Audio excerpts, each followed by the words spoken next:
can hear me well. And peace and blessings to everyone who is in the chat. He says the audio is out. Let me testing. Testing. The signal is coming out for me. So y'all getting the sound now. Okay. Well, I was just saying, peace and blessings and welcome. I guess y'all didn't even hear my intro. Well, I just wanted to, I guess I'll repeat because I'm not sure if the audio came through the first time. But today's topic is what makes an expert and relying on the experts. And we're going to have a discussion on this. I know the term has been thrown around all willy nilly, over the years and especially within the last few months. And it is my opinion that this term is being used wrongly, and many people who are throwing it around don't understand what it takes to be one and how do we determine what an expert is. And so before I give shouts out to everyone who has made themselves known in the chat, I just want to say for those of you who are a part of the Patreon page, I have uploaded a new interview. Um, Dr. Mpai Kimboli, who's an Egyptologist, a theologian, and philosopher out of the Democratic Republic of Congo. And he is the author of this text here, The Question of Evil in Ancient Egypt. And, we had a powerful discussion all the way from, he was in Kinshasa, Democratic Republic of Congo. So if you are on the Patreon page, this is the author here of this text. Again, The Question of Evil in Ancient Egypt. You can find that interview on the Patreon page. So if you want to support this channel and you want to get exclusive interviews and content, consider joining the Patreon page, and that's patreon.com/asarimhotep. Now, let me just go back to the beginning here. So, I want to give some love and light to Brother Sean P., who is in the building. Why is the Dome TV is in the building. Make sure that y'all go check out his channel.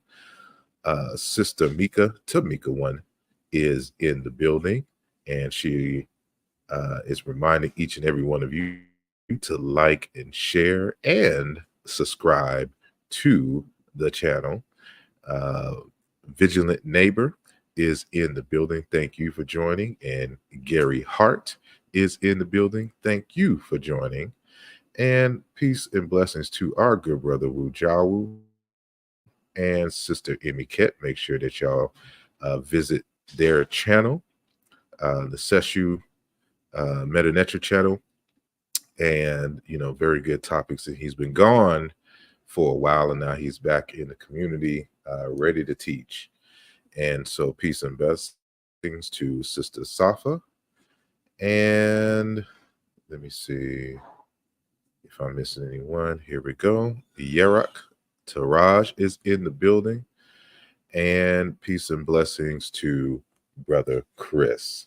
So if I missed anyone, I do apologize. And if you are watching from X, formerly known as Twitter, and you want to join the chat conversation, you'll have to come here to the Facebook page. So, with that said, this is not like a presentation coming from me per se, but we are going to watch a video, and we'll pause it every now and then, so that we can give some commentary. And so, as I stated at the beginning of this program, there have been uh, a number of conversations to where, depending on what the topic is, certain individuals will throw around that, this is what the experts say, or they'll try to claim that so and so isn't an expert. right? And so this is the motivation behind this conversation, and this is the focus, and we want to bring some clarity to this. So we're going to show a video, and the video is I don't know, it may be it's a good length video, so I don't want to waste too much of your time here, but the video clip that we'll be watching is from uh, a YouTube channel, and the host normally does a lot of science-based and mathematics-based content, right?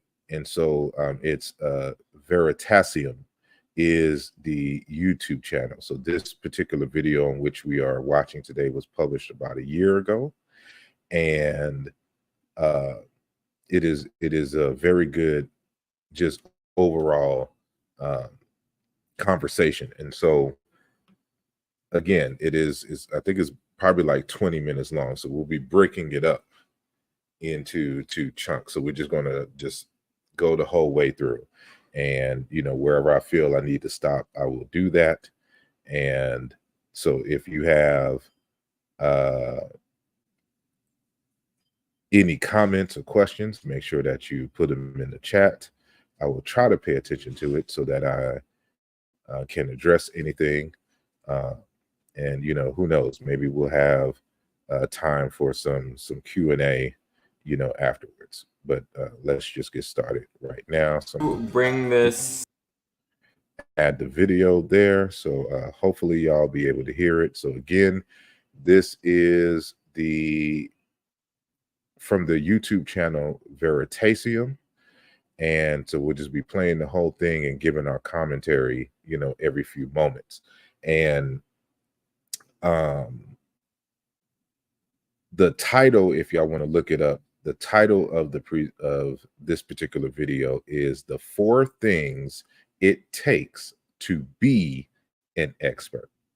So there's going to be 4 common qualifications or 4 commonalities of what makes an expert. And and you're going to see here that getting a degree does not make one an expert, right? So let's just continue. trick out at parties. Oh no, it's a terrible party trick. Here we go. 3.141592653589793. This is Grant Gussman. He watched an old video of mine about how we think, that there are 2 systems of thought. System 2 is the conscious, slow, effortful system, and System 1 is subconscious, fast and automatic. To explore how these systems work in his own head, Grant decided to memorize 100 digits of pi. 38446. Then, he just kept going. He has now memorized 23,000 digits of pi in preparation to challenge the North American record. 8954930388196. That's 200. That's amazing. I have wanted to make a video about experts for a long time.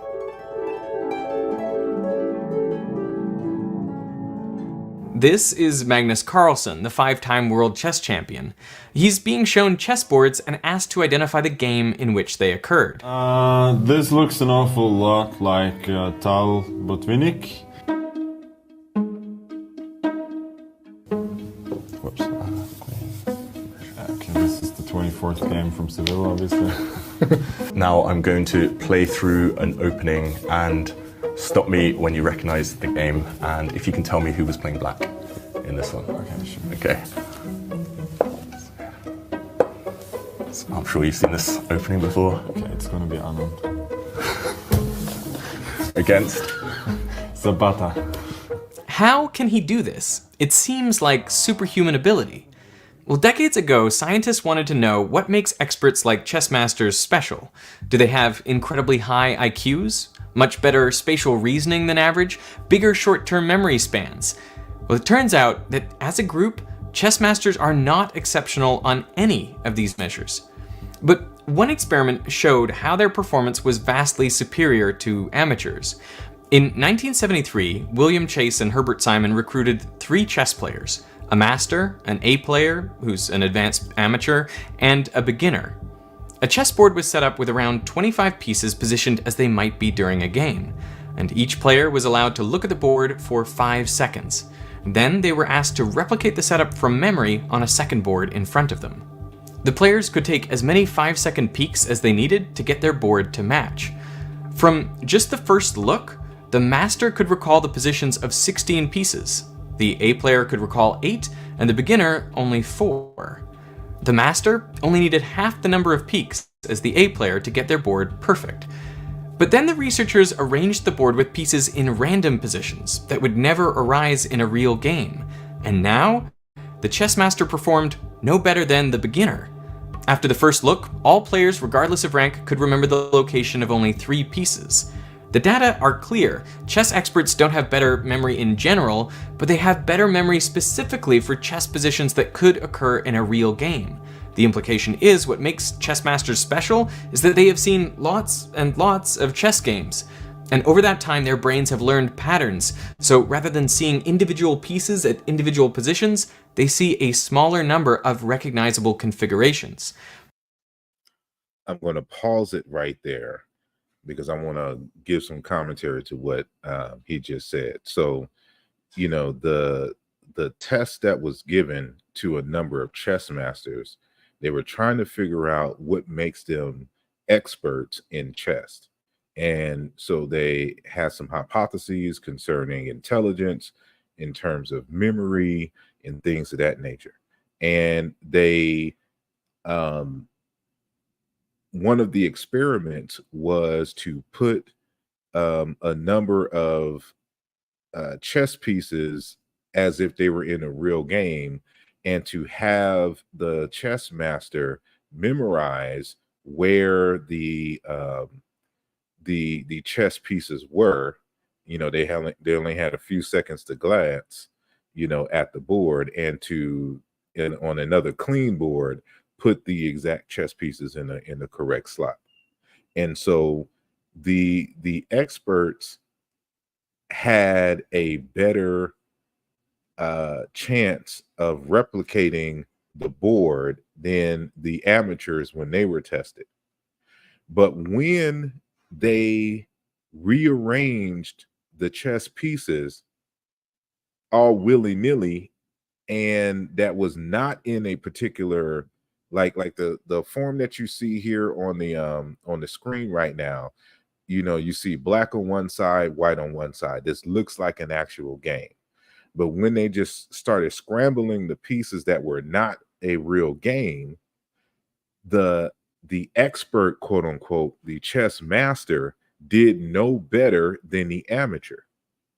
And this tells you something here, because what makes the person an expert is that he's played so many times and learned all the configurations that, you know, moving in the chessboard is intuitive at this particular point, right?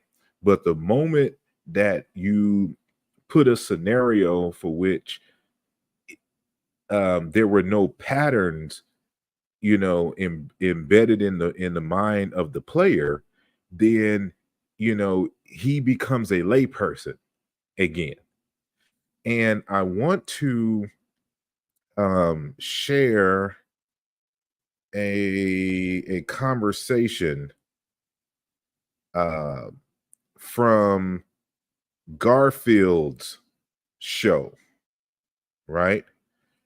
This was, what is the title of this show? So if you go to Garfield's podcast, and in the title of the video, it is Unc and Garfield interviews Dr. Peter James Brandt, Sheikh Anta Diop, and I don't know why they keep misspelling Sheikh Anta Diop's name, Kemet, and Dynastic Egypt. So they just start the conversation. Matter of fact, I need to make sure that because because I'm not sure if I clicked the audio to make sure that the audio plays. Okay, yeah, I did. Alrighty, so we're back.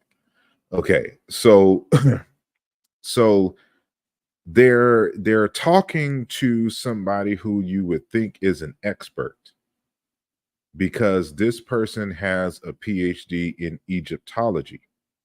And so what people are misconstruing is that because somebody is a professional Egyptologist, that does not necessarily make them an expert on any subject and subject matter in Egyptology, right? And so this becomes clear when you start hearing this conversation. That these are the black people of Kush. Yeah. No, not Kush, the black people of Egypt, Of Kemet. Of Kemet.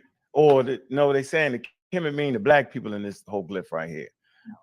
But from what I've learned, that will be kind of out of context based off the culture, based off of the, how they would have did it. So what is this saying right here?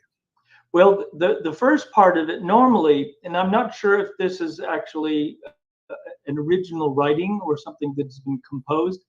The first three signs where you have that sort of little thing with the jagged edge, that actually represents the tail of a crocodile. Okay. And it has the value chem. Okay. In Egyptian, and then the owl is the letter M. Okay. And the little half circle sign, which represents a kind of loaf of bread, is T. So those first three signs, we're reading from left to right. Those first three signs represent the group Kemet, and it comes from the word Kem, which means black.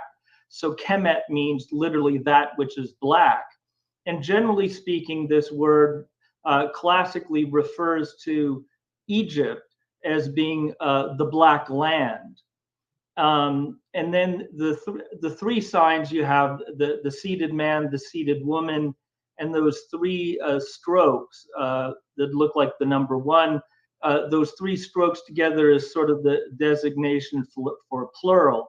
So the man and women and the three strokes would be like meaning generically people. So if you read this black referring to a group of people, and if you wanted to write a word that meant those who are black referring to people, this is how you would write it.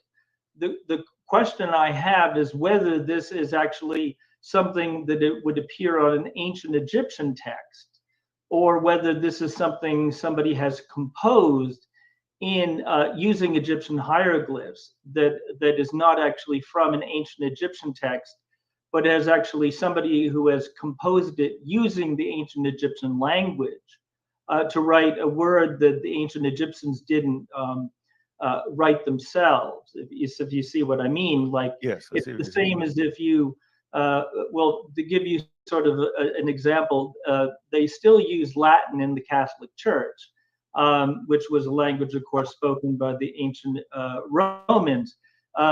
The church issued a new dictionary that contains words that the ancient Romans never used, such as a word for computer or a word that means jumbo jet, to refer to a jumbo jet aircraft.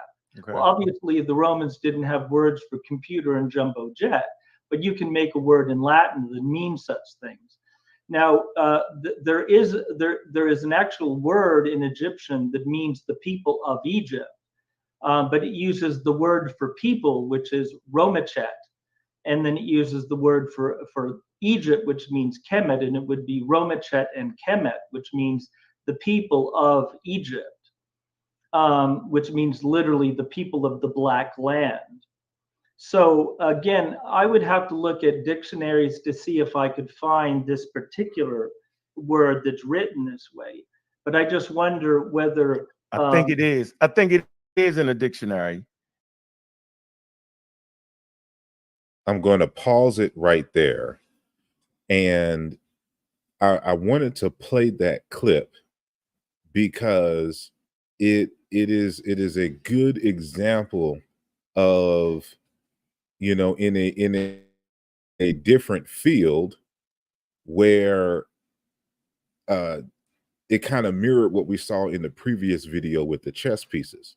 So when the experts in the chess masters saw things that they were familiar with, they were able to replicate certain things easier when they were tested. But they became laypersons once they were introduced to new a new configuration that wasn't part of the pattern that they were used to. So in this case here, Dr. Peter James Brand, you can tell that he was not familiar with this variant of the word Kemet. And, so the first thing he says is, I don't know, I've never seen this before. Right. And he had to go and make sure that it even existed. Right. But those of us who have been engaged in the research of Kemet and been looking for all the forms, we immediately know that this exists because we've seen it before, and we've seen it as part of the one of the many patterns that we can recognize as the form of Kemet. So while he is a professional Egyptologist, he is not an expert on the forms of the word Kemet in the language and how it is used, clearly by his own words here, right? And so what a lot of us are doing, again, are thinking that because somebody has a degree in a particular field, that this somehow makes them an expert on any and everything regarding the field. They're only experts on the issues that they have been researching deeply, for themselves more narrowly and specifically, right? It's not about just because you're an Egyptologist doesn't mean you know anything about the forms of Kemet or not. That the expert that you would have to interview if you're going to ask questions about forms of Kemet, earliest usages, applications, and whatnot, the etymology and the usage of the word Kemet would have had to have been a long research project for that particular Egyptologist, because just because you're an Egyptologist don't make you an expert on that subject, right? And so this is, again, I just wanted to show this this clip here just as an example of what I mean, right? Because if I was to say that I am an expert on the word Kemet, there's going to be folks that say, well, you don't have a PhD in Egyptology, you can't be an expert on the word Kemet. How so? And we're going to find out what an expert is and what makes them an expert. And so I'm going to stop sharing this screen and y'all go watch the rest of that video.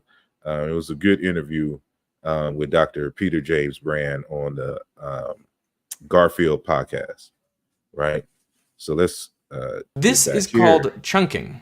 What we have stored in long-term memory allows us to recognize complex stimuli as just one thing. For example, you recognize this as pi rather than a string of 6 unrelated numbers, or meaningless squiggles for that matter. There's a wonderful sequence I like a lot, which is 30173, which to me means Stephen Curry, number 30, 173 games, which is the record back in 2016. So 30173. At its core, expertise is about recognition. Magnus Carlsen recognizes chess positions the same way we recognize faces. And recognition leads directly to intuition. If you see an angry face, you have a pretty good idea of what's going to come next. Chess masters recognize board positions and instinctively know the best move. Most of the time, I know what to do. I don't have to figure it out. To develop the long-term memory of an expert takes a long time. 10,000 hours is the rule of thumb popularized by Malcolm Gladwell, but 10,000 hours of practice by itself is not sufficient. There are 4 additional criteria that must be met. And in areas where these criteria aren't met, it's impossible to become an expert. So the first one is many repeated attempts with feedback. Tennis players hit hundreds of forehands in practice. Chess players play thousands of games before they're grandmasters. And physicists solve thousands of physics problems. Each one gets feedback. The tennis player sees whether each shot clears the net and is in or out. Just want to pause there just to re-emphasize that the first of the 4, criteria for being an expert is, a repeated attempts with feedback. So you're constantly engaged in the endeavor or the subject, and you're constantly getting feedback on your attempts to understand and to master said subject and or an endeavor, so to speak, right? So we'll continue. The chess player either wins or loses the game, and the physicist gets the problem right or wrong. But some professionals don't get repeated experience with the same sorts of problems. Political scientist Philip Tetlock picked 284 people who make their living commenting or offering advice on political and economic trends. This included journalists, foreign policy specialists, economists, and intelligence analysts. Over 2 decades, he peppered them with questions like, would George Bush be re-elected? Would apartheid in South Africa end peacefully? Would Quebec secede from Canada? And would the dot-com bubble burst? In each case, the pundits rated the probability of several possible outcomes, and by the end of the study, Tetlock had quantified 82,361 predictions. So, how did they do? Pretty terribly. These experts, most of whom had postgraduate degrees, performed worse than if they had just assigned equal probabilities to all the outcomes. In other words, people who spend their time and earn their living studying a particular topic produce poorer predictions than random chance. Even in the areas they knew best, experts were not significantly better than non-specialists. The problem is, most of the events they have to predict are one-offs. They haven't had the experience of going through these events or very similar ones many times before. Even presidential elections only happen infrequently, and each one in a slightly different environment. So we should be wary of experts who don't have repeated experience with feedback. The next requirement is a valid environment, one that contains regularities that make it at least somewhat predictable. A gambler betting at the roulette wheel, for example, may have thousands of repeated experiences with the same event, and for each one they get clear feedback in the form of whether they win or lose. But you would rightfully not consider them an expert because the environment is low validity. A roulette wheel is essentially random, so there are no regularities to be learned. In 2006, legendary investor Warren Buffett offered to bet $1 million that he could pick an investment that would outperform Wall Street's best hedge funds over a 10-year period. Hedge funds are pools of money that are actively managed by some of the brightest and most experienced traders on Wall Street. They use advanced techniques like short selling, leverage, and derivatives in an attempt to provide outsized returns, and consequently they charge significant fees. One person took Buffett up on the bet, Ted Seides of Protege Partners. For his investment, he selected 5 hedge funds. Well, actually, 5 funds of hedge funds, so in total a collection of over 200 individual funds.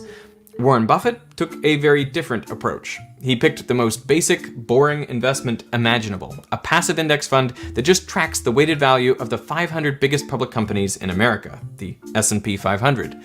They started the bet on January 1st, 2008, and immediately things did not look good for Buffett. It was the start of the global financial crisis, and the market tanked.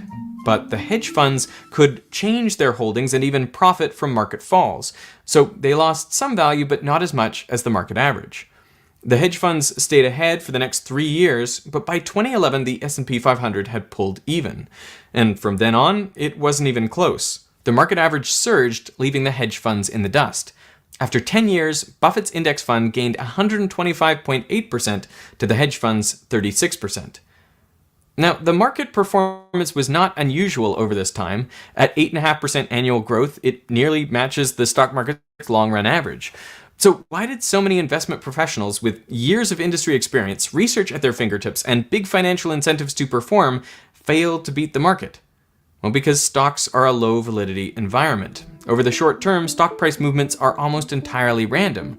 So the feedback, although clear and immediate, doesn't actually reflect anything about the quality of the decision making. It's closer to a roulette wheel than to chess. Over a 10-year period, around 80% of all actively managed investment funds failed to beat the market average. And if you look at longer time periods, underperformance rises to 90%. And before you say, well, that means 10% of managers have actual skill, consider that just through random chance, some people would beat the market anyway. Portfolios picked by cats or throwing darts have been shown to do just that. And in addition to luck, there are nefarious practices, from insider trading to pump and dump schemes. Now, I don't mean to say there are no expert investors. I mean, Warren Buffett himself is a clear example. But the vast majority of stock pickers and active investment managers do not demonstrate expert performance because of the low validity of their environment. Brief side note. If we know that stock picking will usually yield worse results over the long term, and that what active managers charge in fees is rarely compensated for in improved performance, then why is so much money invested in individual stocks, mutual funds, and hedge funds? Well, let me answer that with a story. There was an experiment carried out with rats and humans, where there's a red button and a green button that can each light up. 80% of the time, the green button lights up, and 20% of the time, the red button lights up, but randomly, so you can never be sure which button will light. And the task for the subject, either rat or human, is to guess beforehand which button will light up by pressing it. For the rat, if they guess right, they get a bit of food, and if they guess wrong, a mild electric shock. The rat quickly learns to press only the green button and accept the 80% win percentage. Humans, on the other hand, usually press the green button, but once in a while they try to predict when the red light will go on, and as a result, they guess right only 68% of the time.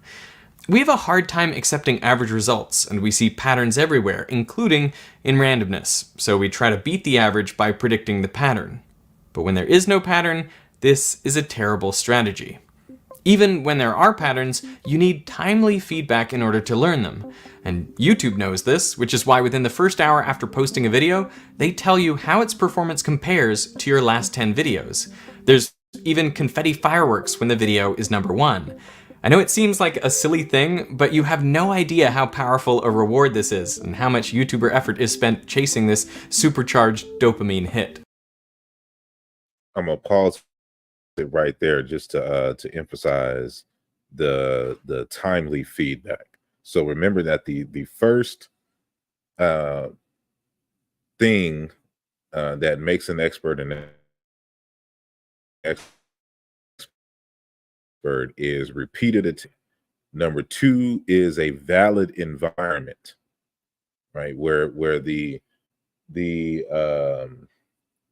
feedback that is given, kind of correlates to a stable system for which you can make good predictions with.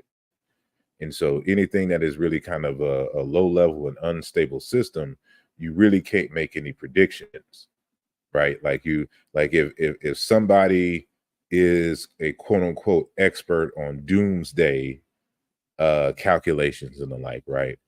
And let's just say somebody predicted a doomsday scenario, right? So 1999, and then 1999 comes and it's doomsday, and the earth is destroyed. Well, you can't repeat it again. You can't recreate the earth and then recreate life and evolution in the same way to see how many times this will happen and how you could predict. It's a one-off event, right? So valid environment is critical in terms of the the making of an expert. And then in this third section here, is timely feedback. So it's feedback, or piggybacking, I should say, off of the first criterion. But it's not just that you get feedback; it's immediate feedback. And so, like for example, in computer science or in software development, when we're coding and then we render the code, it is set up in a way that it can give us immediate feedback, so we know immediately if it works or not, right? um and unlike in some kind of other studies, for example, if you are trying to figure out if a particular teaching strategy works best on students, there's not immediate feedback because learning takes time, and you would have to take several semesters and years in different uh school children and different ages, and then social and class environments, to see if this particular teaching strategy, these particular books, et cetera, is going to improve learning, and or test scores, or something to that nature. There's no immediate feedback. That's like a long-term study. But if I'm doing something like, for example, in physics, or again in computer science, or even mathematics, right? Like it's immediate that we know if something's wrong or not, right? And to an extent it's the same thing even in historical comparative linguistics, which we may touch on in a little bit. But I just wanted to interject that before we continue. So I hope it's coming together. To understand the difference between immediate and delayed feedback, psychologist Daniel Kahneman contrasts the experiences of anesthesiologists and radiologists. Anesthesiologists work alongside the patient and get feedback straight away. Is the patient unconscious with stable vital signs? With this immediate feedback, it's easier for them to learn the regularities of their environment. Radiologists, on the other hand, don't get rapid feedback on their diagnoses, if they get it at all. This makes it much harder for them to improve. Radiologists typically correctly diagnose breast cancer from X-rays just 70% of the time. Delayed feedback also seems to be a problem for college admissions officers and recruitment specialists. After admitting someone to college or hiring someone at a big company, you may never, or only much later, find out how they did. This makes it harder to recognize the patterns in ideal candidates. In one study, Richard Melton tried to predict the grades of freshmen at the end of their first year of college. A set of 14 counselors interviewed each student for 45 minutes to an hour. They also had access to high school grades, several aptitude tests, and a 4-page personal statement. For comparison, Melton created an algorithm that used as input only a fraction of the information, just high school grades and 1 aptitude test. Nevertheless, the formula was more accurate than 11 of the 14 counselors. Melton's study was reported alongside over a dozen similar results across a variety of other domains, from predicting who would violate parole to who'd succeed in pilot training. If you've ever been denied admission to an educational institution or turned down for a job, it feels like an expert has considered your potential and decided that you don't have what it takes to succeed. Just want to pause for a second and emphasize, like, it's this type of study, it's these type of formulas that are used when they're looking at 2nd and 3rd grade reading levels, and predicting who will commit crimes in the future and how many jails they need to build. And this is why understanding the importance of reading and math is of top priority in our community, because they're using reading and math to predict whether you will be in their system, and they're building whole entire economies based upon your failure to learn how to learn, and especially to read and write and to do math adequately. So I just wanted to interrupt and do that. Go ahead. I was rejected twice from film school and twice from a drama program, so it's comforting to know that the gatekeepers at these institutions aren't great predictors of future success. So if you're in a valid environment and you get repeated experience with the same events, with clear, timely feedback for each attempt, will you definitely become an expert in 10,000 hours or so? The answer, unfortunately, is no, because most of us want to be comfortable. For a lot of tasks in life, we can become competent in a fairly short period of time. Take driving a car, for example. Initially, it's pretty challenging. It takes up all of System 2, but after 50 hours or so, it becomes automatic. System 1 takes over and you can do it without much conscious thought. After that, more time spent driving doesn't improve performance. If you wanted to keep improving, you would have to try driving in challenging situations, like new terrain, higher speeds, or in difficult weather. Now, I have played guitar for 25 years, but I'm not an expert because I usually play the same songs. It's easier and more fun. But in order to learn, you have to be practicing at the edge of your ability, pushing beyond your comfort zone. You have to use a lot of concentration and methodically, repeatedly attempt things you aren't good at. You can practice everything exactly as it is and exactly as it's written, but at just such a speed that you have to think about and know exactly where you are and what your fingers are doing and what it feels like. This is known as deliberate practice, and in many areas, professionals don't engage in deliberate practice, so their performance doesn't improve. In fact, sometimes it declines. If you're experiencing chest pain and you walk into a hospital, would you rather the doctor is a recent graduate or someone with 20 years experience? Researchers have found that diagnostic skills of medical students increase with their time in medical school, which makes sense. The more cases you've seen with feedback, the better you are at spotting patterns. But this only works up to a point. When it comes to rare diseases of the heart or lungs, doctors with 20 years experience were actually worse at diagnosing them than recent graduates. And that's because they haven't thought about those rare diseases in a long time, so they're less able to recognize the symptoms. Only after a refresher course could the doctors accurately diagnose these diseases. And you can see the same effect in chess. The best predictor of skill level is not the number of games or tournaments played, but the number of hours dedicated to serious solitary study. Players spend thousands of hours alone learning chess theory, studying their own games and those of others. And that's a very important point to emphasize. It's long, deep, solitary study. Right? It didn't say that, they necessarily need to go to a chess school or anything to this nature. It is the ability to teach yourself and to have discipline to study on your own. And what most people don't get is this is why you go to college, to learn how to learn. They're giving you an environment, a structured environment, so that you can practice studying and producing knowledge, understanding what it takes to learn the field. After you graduate, you should have all the skills in life you need to be able to do and conduct research on your own.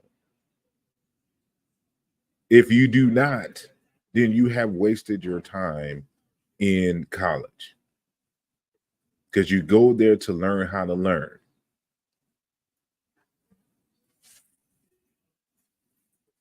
they play through compositions, which are puzzles designed to help you recognize tactical patterns.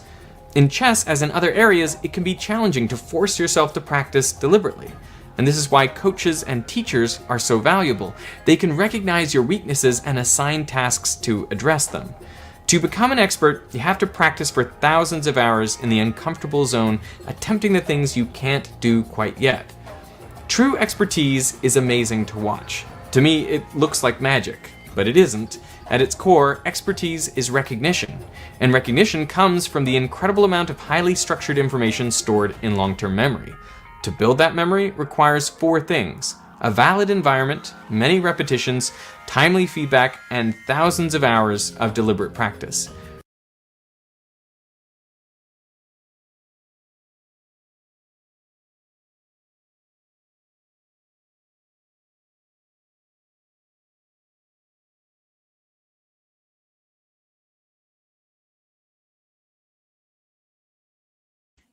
Well, I just wanted to repeat that. My bad. I had my mic on mute. So what I wanted to say is that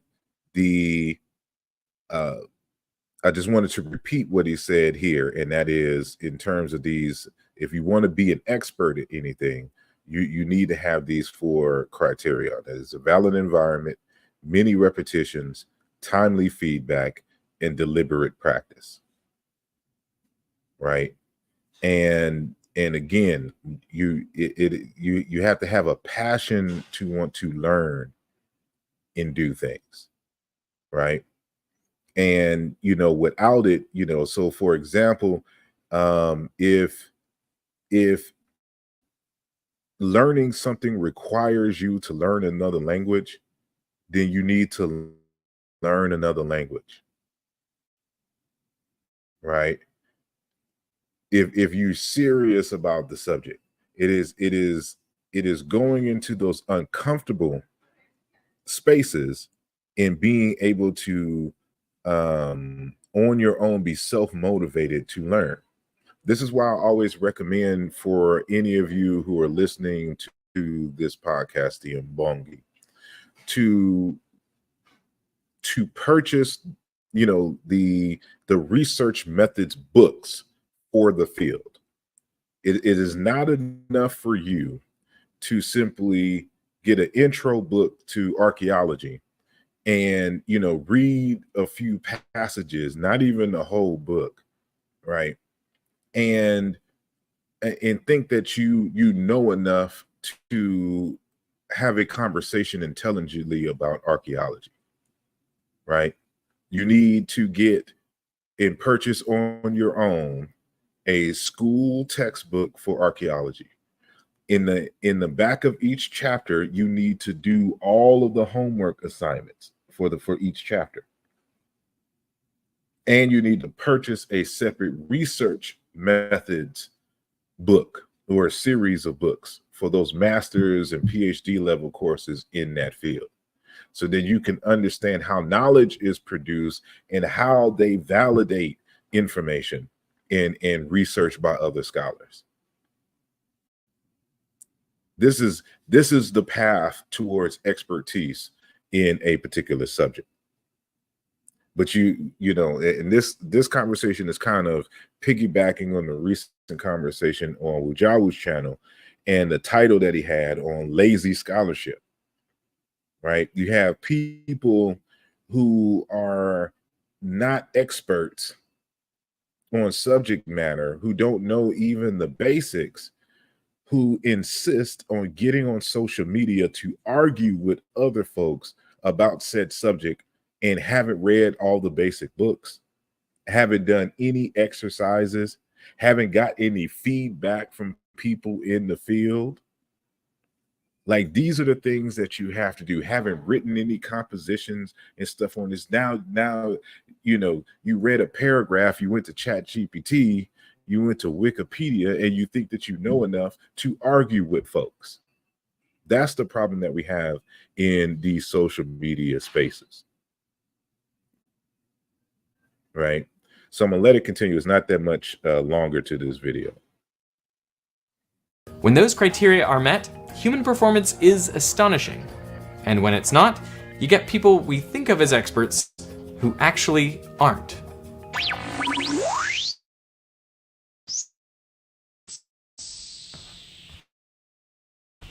Actively interact with problems. And that's what you can do with Brilliant, the sponsor of this video. Check out this course on computer science, where you can uncover the optimal strategy for finding a key in a room, and you quickly learn how your own strategy can be replicated in a neural network. Logic is another great course that I find challenges me mentally. You go from thinking you understand something to actually getting it. And if it feels difficult, that's a good thing. It means you're getting pushed outside your comfort zone. This is how Brilliant facilitates deliberate practice. And if you ever get stuck, a helpful hint is always close at hand. So don't fall into the trap of just getting comfortable and doing what you know how to do. Build in the habit of being uncomfortable and regularly learning something new. That is the way to lifelong learning and growth. So I invite you to check out the courses over at brilliant.org/Veritasium, and I bet you will find something there that you want to learn. Plus, if you click through right now, Brilliant are offering 20% off an annual premium subscription to the first 200 people to sign up. So I want to thank Brilliant for supporting Veritasium, and I want to thank you for watching. Okay, that's the end of the video. So I am going to remove that. And actually I did well on time. It was within an hour. So for the next, let's say 20 minutes or so, I'm going to open it up for question and answer. And if you want to join the conversation, you can do so as soon as I put in the link. So to join the conversation, join convo. Boom. So the link has just been posted in the chat on YouTube. So if you are viewing from x.com, I highly encourage you to come on over here to YouTube and join the conversation. But and I know there's going to be a time delay, so if you want to join the conversation, now is your opportunity. And I'm going to pin the link at the top. So it should be at the bottom, but it's also pinned to the top. And while we are waiting on that, quick commercial break.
And we are back. So it looks like we got one guest already. Our good brother Ujamaa is in the building. And welcome to the Mbongi. All right, peace. Peace.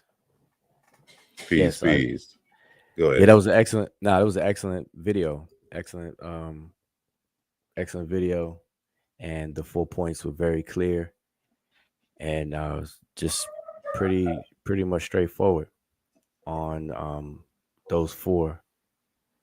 And it's interesting for me. I'd never seen that video before, by the way, but it's interesting for me is what was said about chess. I used to play chess like it was no tomorrow. I'm definitely rusty now, but I used to play chess every day, and I used to play speed chess and got really good at it.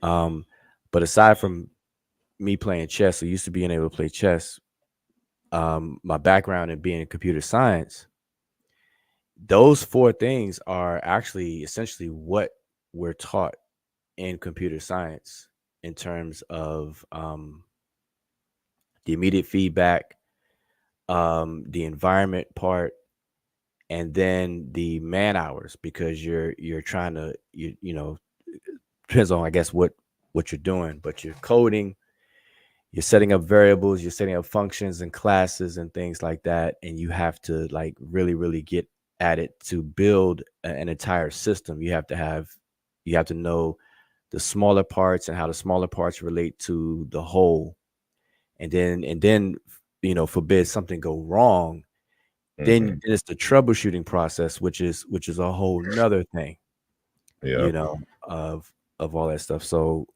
all that sounded very familiar, and it's just on point to me. Indeed. Yeah. It's like I always tell folks, like, even when you get some software, for example, that can build a website for you, but as soon as something goes wrong, you're looking like a deer you know, looking into the headlights, right? And it is those little details and getting things wrong and getting feedback. Like that's the key to even learning languages, right? Peace, hold on 1 second. There we go. That's even the key to learning languages, right? So it's one thing like if you just have some like if you have a book or you have like an audio thing that you're told to repeat, but it's only when you are actually engaged in conversation with a native speaker and in your attempts to learn and make mistakes, they give you immediate feedback like, no, that's not how you say that. This is how you properly say this. Roll your R, do this, enunciate, here, right? And it is that engagement that slowly but surely allows you to get to fluency, when learning a new language. And it's the same thing when it comes to, learning the languages of software, right? In computer science. And just like if you was, trying to learn French with a native French speaker, this as well. Like if we write some code and then we render it, we get immediate feedback to know that's not it. Yeah, the code is supposed to turn the light on. You execute the code, light doesn't come on. Exactly. And or sometimes, it is a known issue, and the built-in machine, whatever, can let you know exactly what was wrong. It's missing a colon here, or there's an expected line of code, That's the rules here, of syntax. given it, Coding and so syntax. exactly. And so, the more you engage and do that, the more expertise you become. So, I don't want to try to diminish, for example, going to college, getting a degree. But going to college and getting the degree does not make you an expert. It's the amount of work that you put in a particular subject along, along with those four criteria that was mentioned, that over time makes you an expert. But even then, you're not going to be an expert in everything, because it takes a long time. Like he mentioned Malcolm Gladwell, and the book he's referencing is actually titled Outliers, one of my favorite books. And so he is the one who talks about that, putting in your 10,000 hours, right? So imagine you having to put in 10,000 hours in learning meta nature. Then you want to learn astrophysics. You got to put in 10,000 more hours in astrophysics. But now you want to go into, I don't know, archaeology and things, right? And DNA. Like people are coming on the internet and they are experts at everything, and be like 25 years old, 30 years old. Like, where did you put these 10,000 hours in? But hold on, I want to welcome Patah, to the Mbongi. And he had a video on earlier, but hopefully he's still there. Peace of blessings. What are you by? Peace of SAR. Just listening in. Enjoy the information that you share. What's up, Ujamaa? Peace. You out there running track? Well, I'm other than just my regular job and taking care of family, I volunteer for a track club and trying to get my son to make this D1 USC, University of South Carolina. That's good. So we're close. But yeah, definitely. Being in the computer science field myself, knowing that machine language, starting off with the ones and zeros, and learning the if and the and, if not, nor stuff in the background, and then finally learning the line code and command line, And then, like you said, if the robot doesn't move, something's wrong with it. And having those delimiters in the wrong places or not there, closed brackets or semicolons or bracket or brace, it can mess things up. And not having the quotations or quotes or parentheses for your equations in the right places, or enough of them, or missing one. But definitely, it is a build. You don't just come in hitting the ground running and becoming an expert in that stuff. You gotta start crawling first before you can walk, and then before you can run. Yeah. Indeed. I don't want to. I may do another video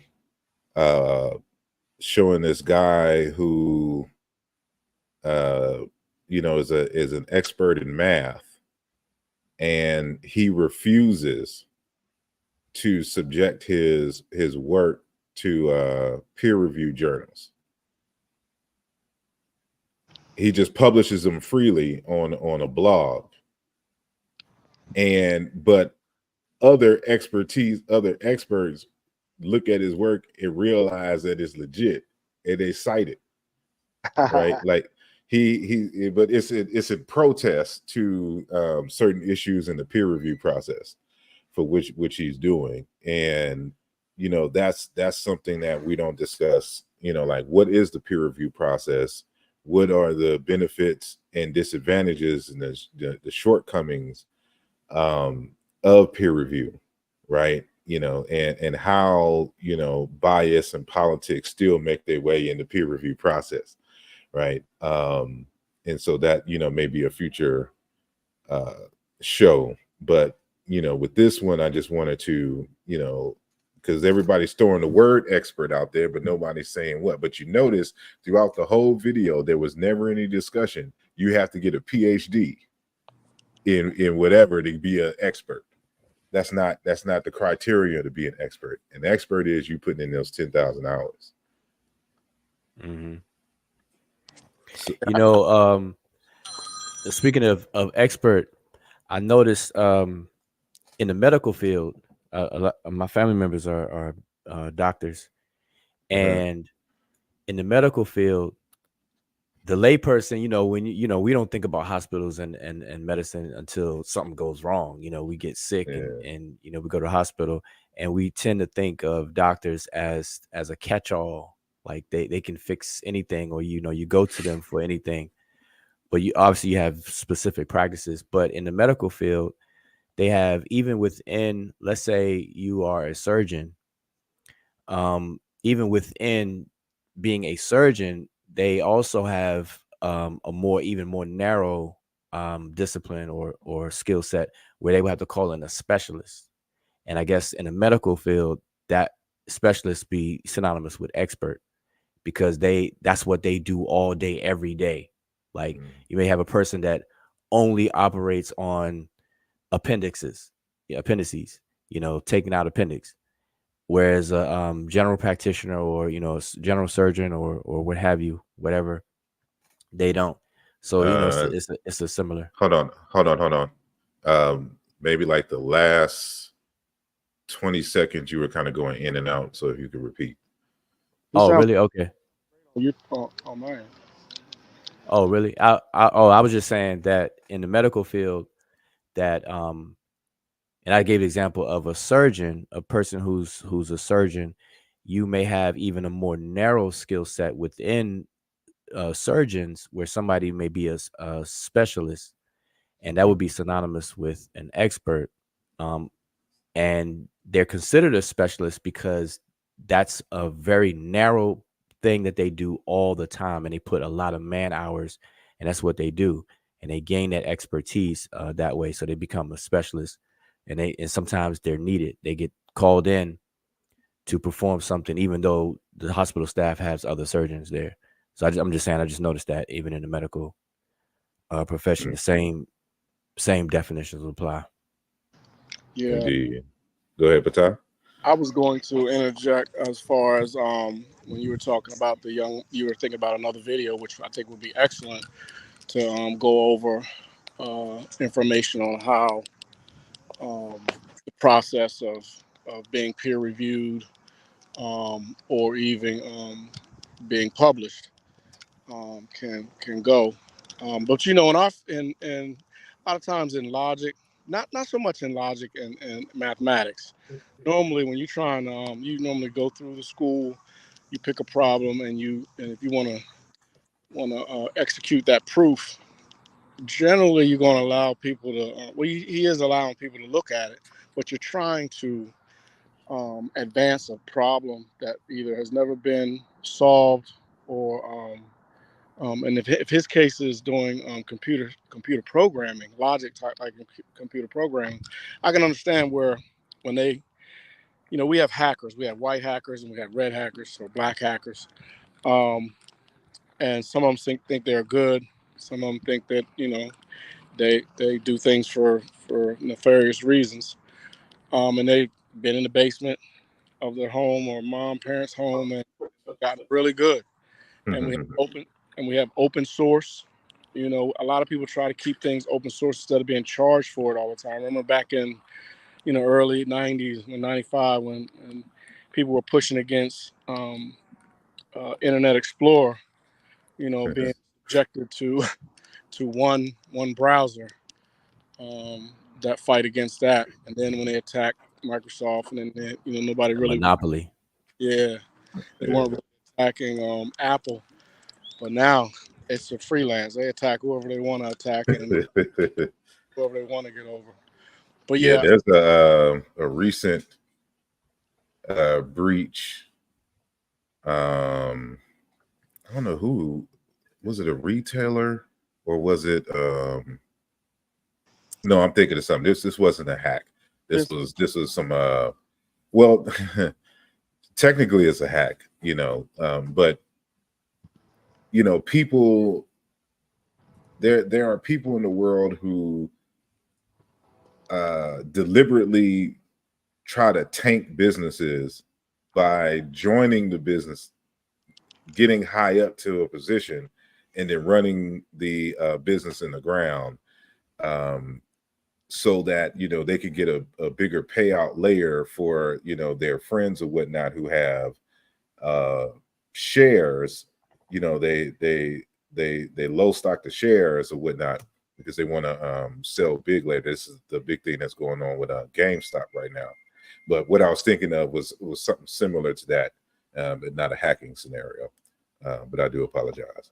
no apologies. Yeah, I was going to mention GameStop myself, where when they were getting ready to put them out, to end the business, said no, we want to keep it, and they made us think that it was because they just really wanted the game, to keep the games going in and selling and buying the equipment or the games themselves. But it could have been about, I got stock in this, so we got to keep this, and but it's still going. So GameStop's still here. So I don't know if that was a good thing or if that was a bad. Well, it's a good thing because what the GameStop exposed, for people who are like the high rollers in trades, they've been known this, these strategies and whatnot. But this is just a way to make money and kill off competition. This is what happened to Toys R Us, for example. And again, these are people who will buy companies, restructure them so that they tank, and in the downfall of the company, they get a big payout, right? And so, but in many respects, that is still a form of hacking, nefarious hacking. It's just, and so like even, in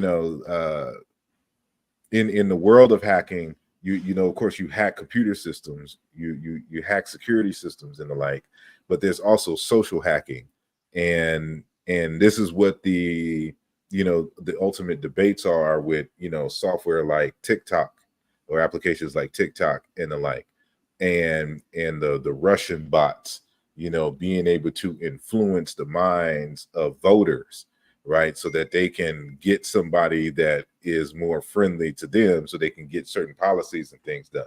That's still a form of hacking, right? Just applied in the social sphere. But I want to play again, and I know I saw the video that you shared. I don't know if you will be able to share it on here to kind of follow up, Brother Ujamaa. But I just want to the video of Neil deGrasse Tyson. Oh, I could share that. All right, if you can get that ready. Okay.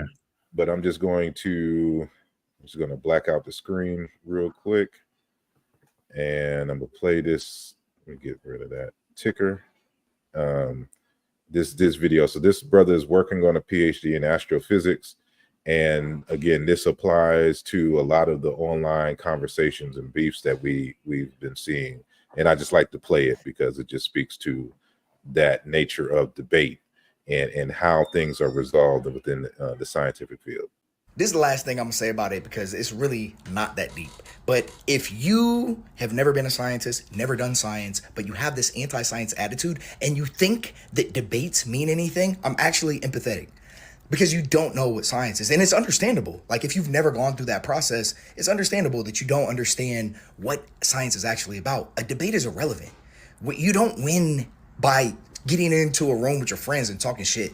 And it's not first take. Nobody cares about who's your GOAT. Your opinion's irrelevant. Science is just about showing the evidence. The debate in science is I have my theory that I went into the lab, I got the observations, I laid them all out, I presented them, I published them, and you have a competing theory. Here's what you do. You get your little shit together, you go ahead, come up with an experiment, figure out how you can get these observations, collect them, analyze the results. Come to some conclusion. Be sure and list your methods. We got to know exactly how you got what you got so that we can repeat it. Because it's got to be repeatable. It has to be verifiable. It has to. You got to list your uncertainties. They have to be reasonable. They have to be appropriate. You got to list all your biases and all the assumptions. And you have to be able to rule out any alternative explanations for the results that you think that you have. That's it. And if you do all that, people are going to read through and they're going to be convinced by the evidence. They're going to be convinced by the method, by the evidence, and they're just going to believe it. That's it. That's the game, man. There's no debate. You think there's a debate? A debate doesn't matter. If you can't do that, then maybe your idea is not good enough. Maybe it's not right. You should be able to do that. You can't, otherwise you just sitting back asking to debate the experts. Hey, Neil deGrasse, I'd love to debate you anytime. What is that going to do? You don't understand science, bro. That's not science. It's like a grown-ups game. Just show me the facts. We don't got to get into all this. It's not politics. Donald Trump and Joe Biden debating who got the least dementia. Like, it's not, they can do that. That's fine. That's fine. It's a popularity contest. But here, this is an evidence contest. Who has the best evidence? You got better evidence for me that supports your theory? All you got to do is show it. If it's true, the evidence is out there. If it's not, you just going to try to debate me behind closed doors. That's not the game. And again, I'm empathetic. I don't want to be condescending or act like a dickhead. If you don't know and you don't understand what that process is, it's understandable. But a debate, like, and this like sarcastic, like reverse psychology, like, you won't even debate. Like, come on, that's not that. What is this, bro?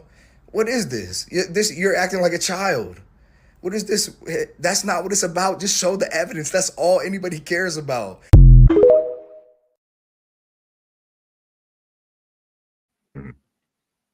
Indeed. Evidence. Exactly. Oh, there we go. You know, and I love putting that up there because again, you have these individuals who talk about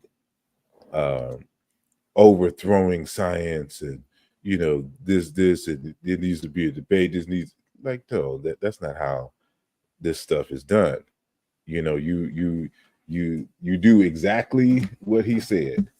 You know, you put all your thoughts together.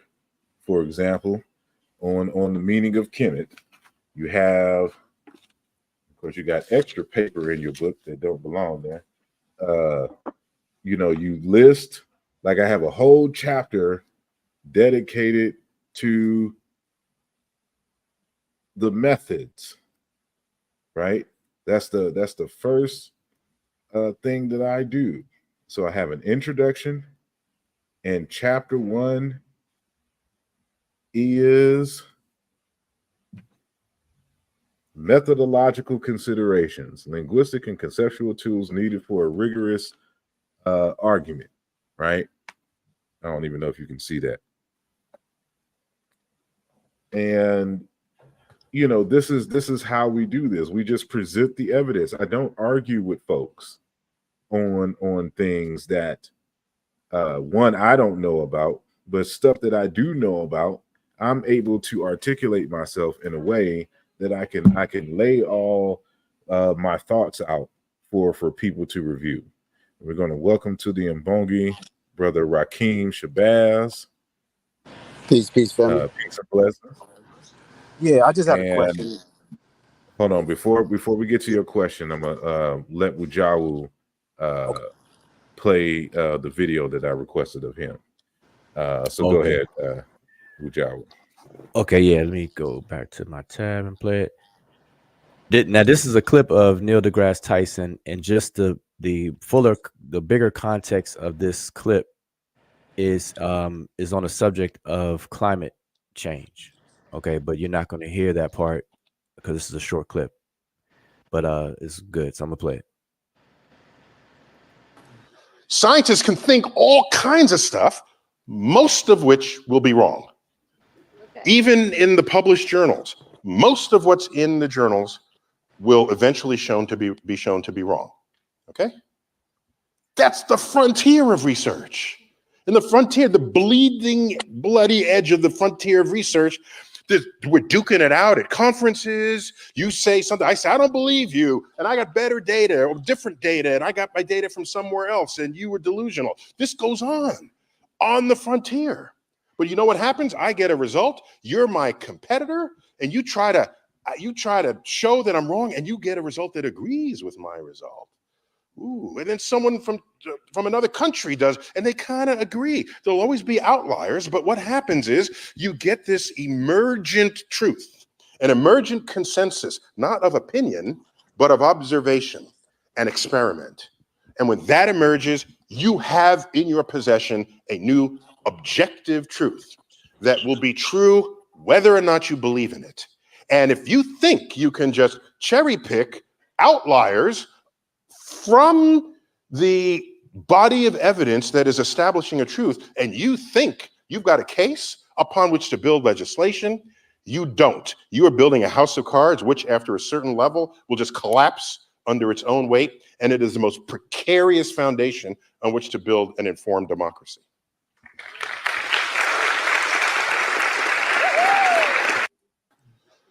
Oh yeah, that's it. So yeah, that's pretty straight to the point. I wanted to highlight. He said an emergent consensus based upon doing work. You have to have you have observations, analyses, etc., etc. You know, I think that's key. Exactly. People have to understand.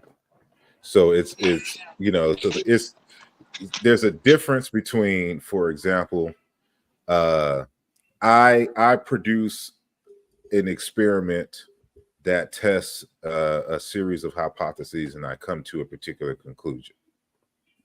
Then Wujawu comes behind me and does the variables, but ultimately he comes to the same or similar conclusion. Then Ptah comes behind myself and Wujawu and does the same or similar experiment and comes to the same or similar conclusion. Then brother Rakeem comes in and does the experiment, alters a few variables, and then but ultimately comes to the same or similar conclusion. He's a competitor. Yeah, exactly. That's like, you know, example. Rakeem think that we full of crap, right? So he going to conduct it, but at the end of the day, the evidence, you know, agrees. So now the consensus is Osar, Wujawu, Ptah, and Rakeem. That's the consensus, because we're the only ones who did the experiment and came to the conclusion. So if Sister Tamika now reads the articles, right? Donnie reads, Robert reads. I'm just reading names out the chat. Trimedia reads, Sean P reads, Khalil Sadiq reads, and then somebody says, well, all these people agree. This is the consensus of the field. Their opinion or their agreement isn't the consensus. That's the opinion, because they just simply agree. They haven't verified or falsified the experiments that all of us on this panel have conducted. Our experiments is the consensus. And this is what he's talking about here in terms of an emergent truth. And so people think, for example, like, and I'm gonna go back to the meaning of the place name Kemet. When I request the experiments, where are the documents that conducted the experiments on the meaning of the word Kemet? They didn't exist prior to our work in terms of the Shimsu Harry research team and this text, a more fuller text that was published in 2023. It didn't exist. So now, that this is a basis, somebody's going to have to come and conduct, other experiments to see if it falls in line with what I've done. But anything prior to that was a hypothesis. And then you had people agreeing with hypotheses with no actual research done in the first place to have an emergent consensus in the way in which Dr. Tyson was mentioning in this particular clip. And this is the kind of stuff that when you get deeper and deeper into a lot of studies, especially, for example, like linguistics, Afro-Asiatic studies, Niger-Congo studies, Nilo-Saharan studies, et cetera, you'll find that a lot of these, ideas that are floating around in textbooks as facts are not facts at all.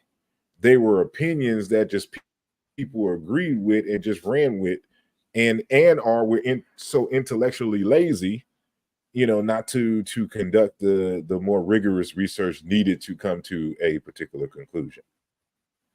Well, with that said, I want to welcome again Rakeem Shabazz to the program.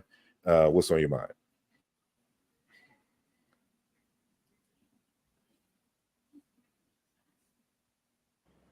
Rakeem, you still there? Yeah, can you hear me? Yeah, there you go. Okay. I think I had my mic off. All right, yeah, I think you had a question before the video was being shown.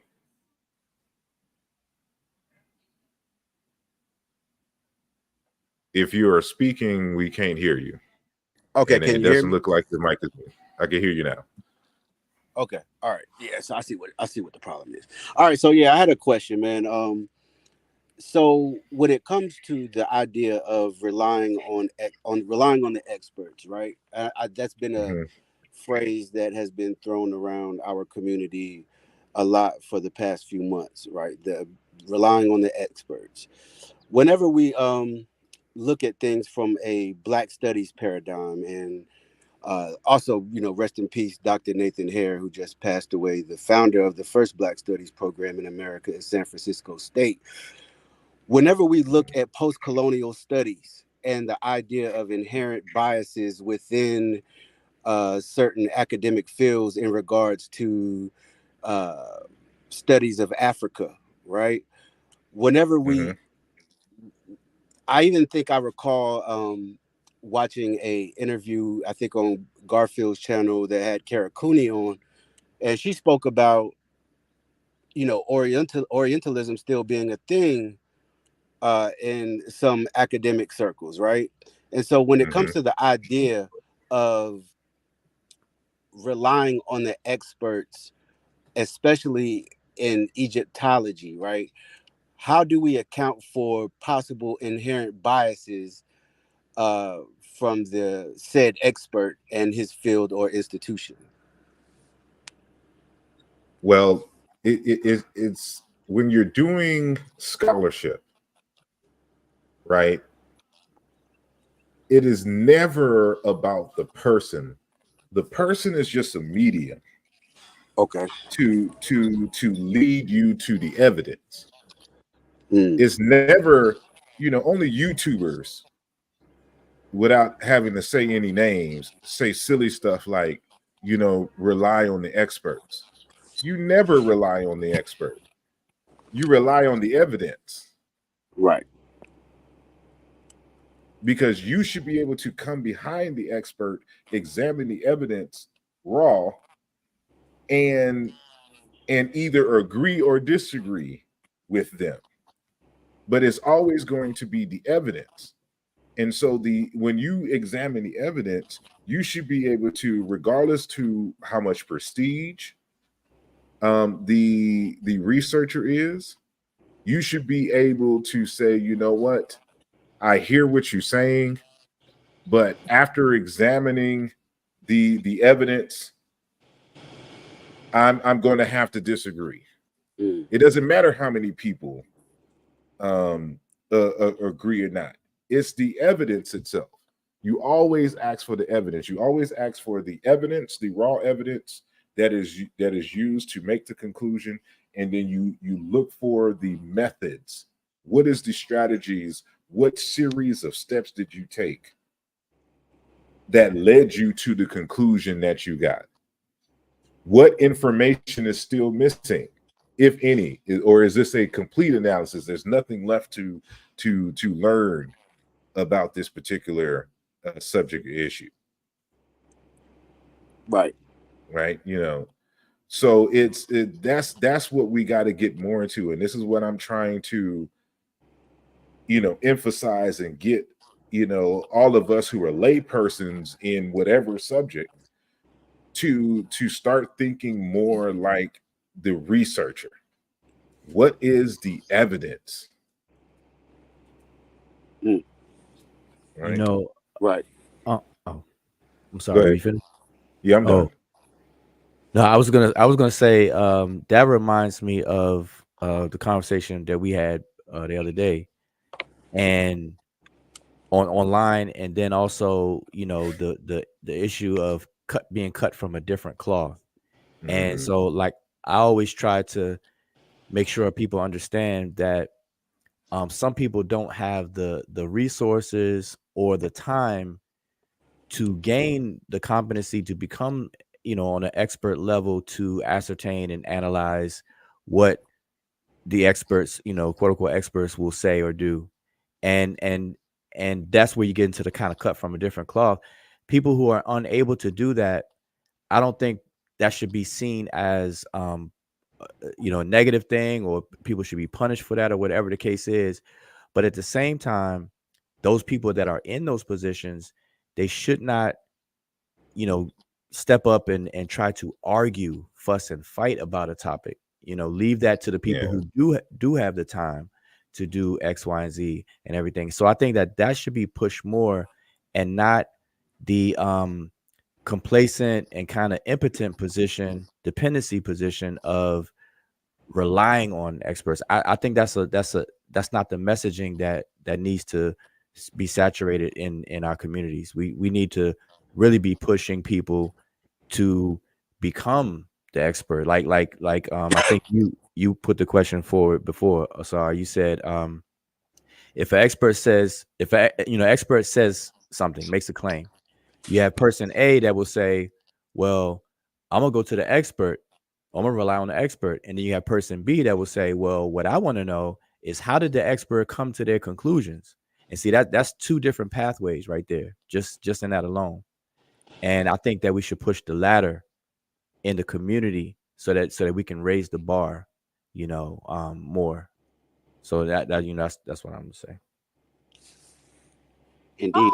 Appreciate y'all brothers, man. Yeah, I was going to add on this. I definitely All right. agree with Brother Ujal just expressed about asking the question of where the experts get their foundation or get their understanding of presenting the knowledge that they always lean upon, or the answers that they came up with. That will be the best way to truly know whether or not that consensus is not scientific racism or is not conjecture or just going along with what someone once said or once thought relative to the actual facts. So yeah, I definitely agree.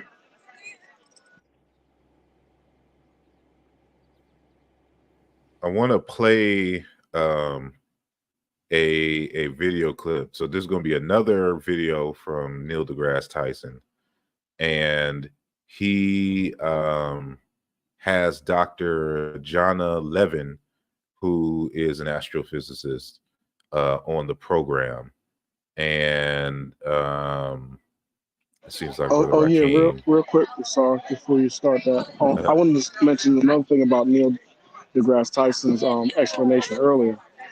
And as he was stating, I was thinking about how sometimes you could be doing a math problem and it could be a pattern and you could get up to 4 or 5 answers right.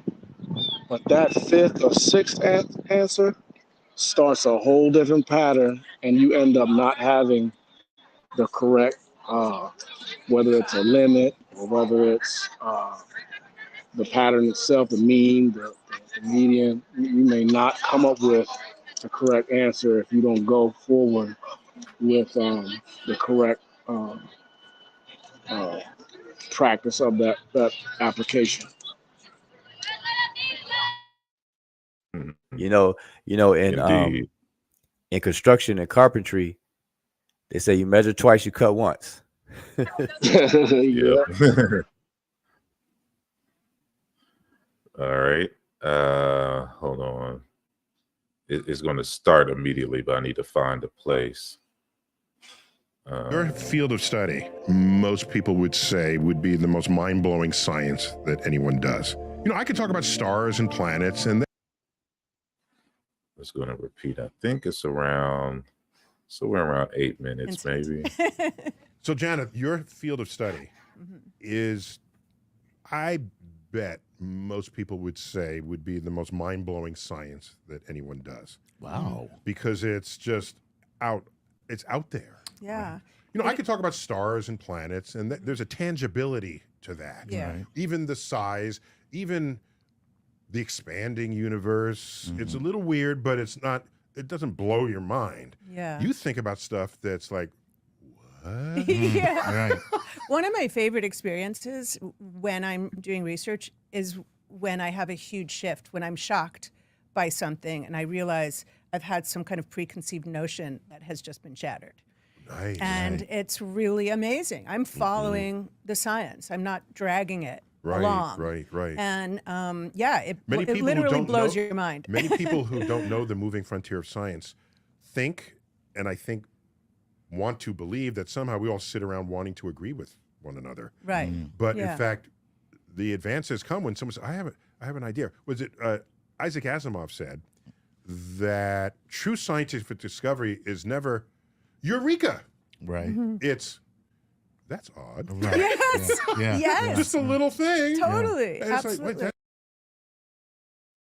Indeed, just as an example, my that's odd is, well, if Kibbit means black land, why is it never terminated with the determinative for black that is used in all the other words for black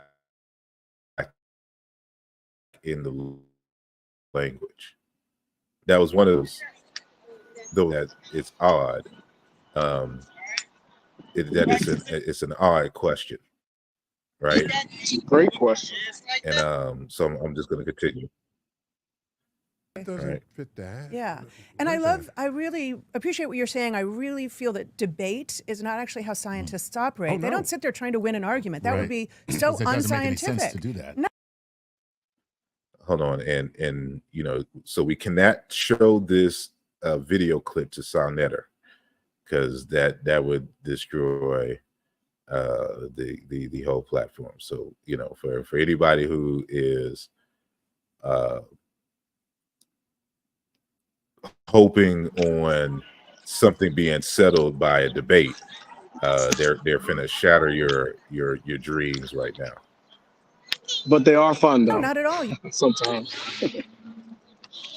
I mean, they're fun. It's good entertainment, but it's not how things are settled. And I have to keep bringing this up, especially when, you know, I'm having some kind of discourse about the meaning of Kemet. And the first things that have come out of people's mouth is, well, Sheikh Diop and Theophilo Benga settled this at the Cairo Symposium in 1974. That's not how science works, right? Absolutely And right. even when Dr. Mario Beatty tried to state that in terms of, and I'm going to have to point, mute your mic when you're not speaking because your background is loud. So even when Dr. Mario Beatty at the ASCAC conference, when he said that, you know, in preparation for the conversation that we was going to have in ASCAC in 2019, that he had a conversation with Theophilo Benga, and then Theophilo Benga responded something like, and y'all have to find the videotape to get the exact quote, but like something to this nature of, it's silly, like this was settled in, you know, by Diop in 1974, which clearly Obenga in this instance doesn't understand how science is done, because science is not won, or scientific arguments, I should say, is not won via a debate at a conference or a symposium on Sonnetter, on my channel, or any other channel, right? That's not how it's done. Debates are designed, they're entertaining ways to present information to the public, to inspire the public to look further into an issue and come to their own conclusions. It is not settled in that spot. Somebody can win a debate or lose a debate. It would not matter when it comes to the truth of the subject at hand. But they're going to kind of reemphasize and stress that in this conversation. You want to say, wait, what are you talking about? And basically, it's I call BS. Yeah, that's really in a nutshell. Right. And that's I call BS. Yeah. and then you got to set about to prove it. So, Janet, what I think you're saying is, the way I've described it is two scientists in an argument. There's an unwritten contract between them. Okay. Okay. Either I'm right and you're wrong, you're right and I'm wrong, or we're both wrong. Both right. Right. Yeah. And if we can't agree at the end of that conversation, we do agree that more or better data will resolve it. Right. Absolutely. And In which case, you could both be right. Well, so yes, so there are the rarer case where we're both right. Right. If in the classical example of the blind people touching an elephant, they give completely disparate accounts. Right. Okay. One is the trunk, one is the leg, Right. one is the toenails, one is the tail, each have a one is piece. the tusk. And we can argue what the actual nature of that animal is, but at the end of the day, we're all correct because Right. it's all part of the same animal. And then there's a bigger vision. The bigger vision. So Yeah. the bigger visions are often very hard to reach, but that can happen, and it does. It can and does happen. I totally agree with you. One thing that drives me a little crazy is when people say, oh, science is always overturning what came before completely and rewriting, so why should I believe it? And that's not true. Yeah, So it's not only not true, Yes. it's very false. it's very false. Very false. So if we were logicians, we would care about that distinction. So if I Hold on, I just wanted to emphasize the point that she was making here about, you know, this notion of overturning science, and because again, this is, you know, people that an issue that we have in this community is people using scientific jargon wrong, right, and using concepts wrong, and because they don't understand the scientific process, and we got to keep coming back and correcting those things. Nobody moves with the agenda like we're just going to, you know, overturn all the sciences. Only the non-scientists and people with non-scientific literacy move and operate and talk and use that type of language. We don't use that type of language here. Look back at what Newton did. It is absolutely a part of the elephant, an excellent description of a part of the elephant that he was able to palpate at the time. Einstein comes along and it's bigger. That's the one. That's like that's the novelist. Right, okay. So, Einstein comes along and has a bigger vision, but he absolutely requires of his work that it match Newton, right? Not that it has nothing to do with Newton. Suddenly, when I pour my coffee, it doesn't go upward, right? Right. So it's Einstein cumulative. enclosed Newton as a special a case, bigger view within a larger understanding of the world. Yeah. Right. It was not overthrown. It was extended. Extended. Right. Cool. Yeah. Right. We don't always anything that was experimentally determined to be true previously does not all of a sudden become false. Right. And he said experimentally determined to be true, not somebody's divinely inspired idea or hypothesis.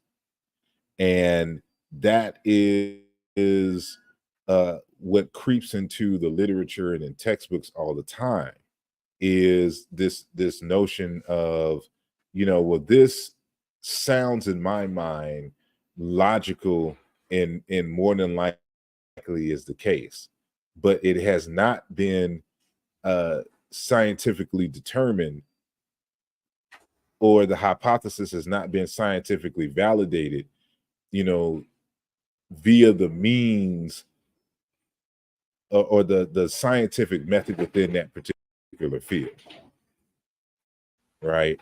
And so this is what we have to discuss here. Yeah, you're good. Oh, are you gonna play more of that clip? Because I actually had a clip of him elaborating on the Einstein versus Newton situation, where he elaborates just a little bit more on that. Yes, so it's not going to be too much, even though this is a long video. I'm only going to the end of this segment, and then I'll let you share your video. Okay. All right.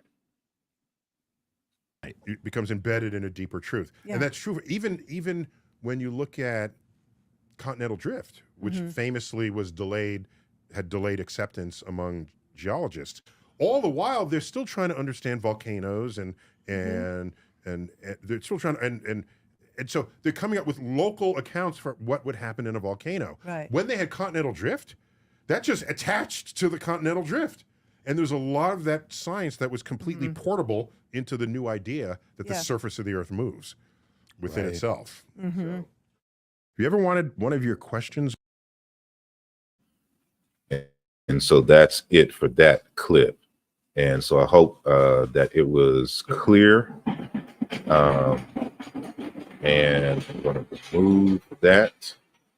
And you can share your video. Oh, okay. And we're going to get to, after the video, we're going to get to Ronald Birkin's question. Okay. I'm trying to share. Oh, there we go. All right. So, all right, let me play it. So, yeah. So it's in the same interview with the previous clip I played, and she asked him the same question about that, and but he elaborates a little more, and I think it's important for people to know. So I'm gonna hit play. Einstein. You talk about Einstein. You talk about Newton. Newton was right, but Einstein had to fix his law, right? Like even Einstein. So that wasn't accepted. It was accepted, right? That I'm just pushing you a little bit on. Okay, so here's how that goes. So that's another aspect, a nuance of it that I'm glad you mentioned. Okay. So Isaac Newton, my man. Okay. No, you're a fan. Just to be clear, he's my man because he discovered the laws of optics and the laws of motion and the laws of gravity, and practically on a dare, he invents integral and differential calculus. Then he turned 26. Okay. So are we done here with that? Do I have agreement here? All right. So he comes up with his laws of motion and laws of gravity, and they apply to everything he had ever seen or measured. Although the fastest anyone had ever moved might have been a galloping horse in his day. But it explained the moon going around the earth and the earth going around the sun. And it would later explain Jupiter's moons going around Jupiter. So it wasn't just a law of things that went around the sun. It appeared to be kind of universal in the literal use of that term, as opposed to how that word is used so often in our culture. Miss Universe. She's Miss Earth, please. All right? Okay?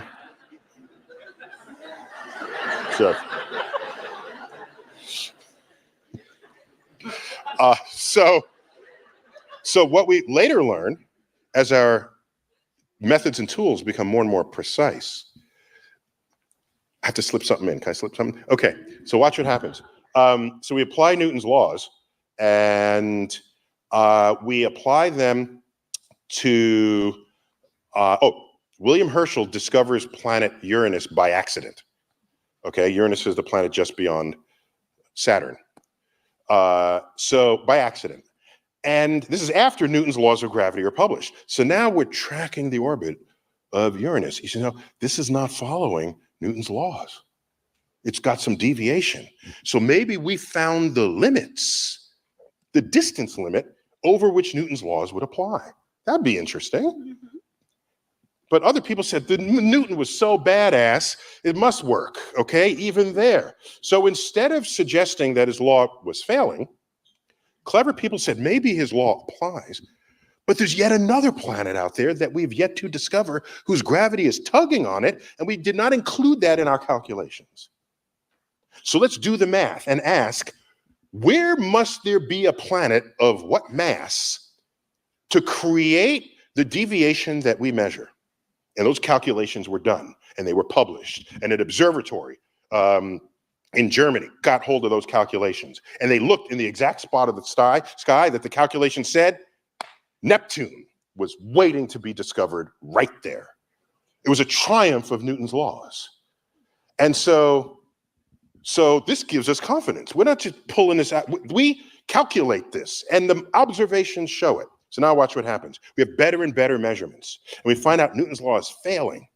Mercury's orbit is not following what it should. That's the closest planet to the sun. Well, we've been down that path before. Just throw in another planet that we can't see, and that'll fix it. So, thus was introduced planet Vulcan. This would be a planet very close to the sun, so close it would be hard to see, it would be lost in the glare. And so there was the hunt for Vulcan. No one found it. But we knew it had to be there, because that's the same problem as the discovery of Neptune. Einstein comes along, comes up with his theory of motion and his theory of gravity, the special and general theory of relativity. Out of those two theories, which are corrections to Newton's laws in these extreme regimes.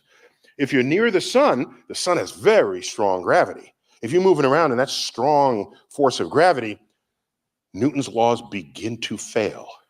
And no one knew this. And you look at Einstein's laws, and he says, Mercury's orbit will not follow Newton's laws, it'll follow this other path.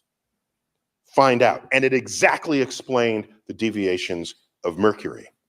And so people say, oh, see, scientists, we thought this was right, and now we all huddle around this thing that's right. No, that is not how it works since 1600 onward. The way it works is if you have an experimentally determined result, and it's verified, and double-checked and triple-checked, that will not later be shown to be false. What you can find is a deeper understanding of the world that encloses that understanding. And that's what happened with Einstein. Einstein's theories of motion and gravity, if you put in low speeds and low gravity in the equations, they become Newton's equations. So Newton's universe is a subset, an accurately described subset of a larger universe that Einstein has described.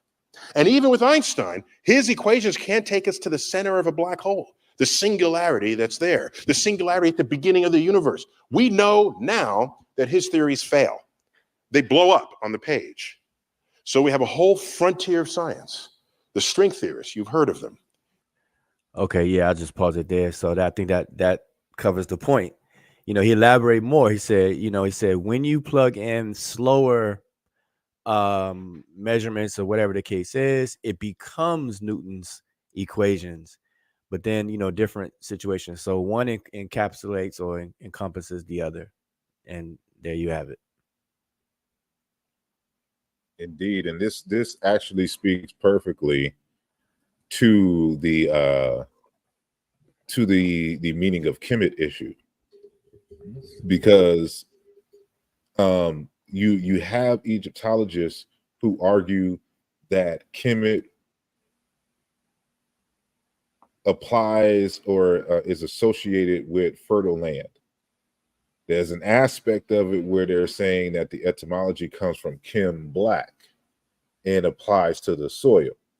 So that was it, in this analogy, equivalent to Newton at the time. And then here comes Sheikh Anta Diop. He argues that it means black people. It's in a totally different argumentation. But however, he had not provided any evidence for that. He just assumed that you would read that one rendering of Kemet to mean black people in the Calhoun papyrus, but he never analyzed the text, the primary text, and published his analysis. So you can't even consider that along the same lines. Not until an Oscar Pafuma in 1993, who did an examination on Kemet and suggested that it meant farmland. Not until an asarimhotep in 2007, 2008, 2009, who came with evidence along a similar line. Not until 2010 with Jean-Claude Mboli. Not till 2011 with, or maybe 10 as well. No, I think it was in 2000. Yeah, so it's 2009 for him as well. And this is Dr. Sambu, Kipkarit, or Reach Sambu, who because he published a book in 2009 and he also published a book in 2011. And in both of those, he just simply argued that the word Kemet means country and not black land and stuff to this nature.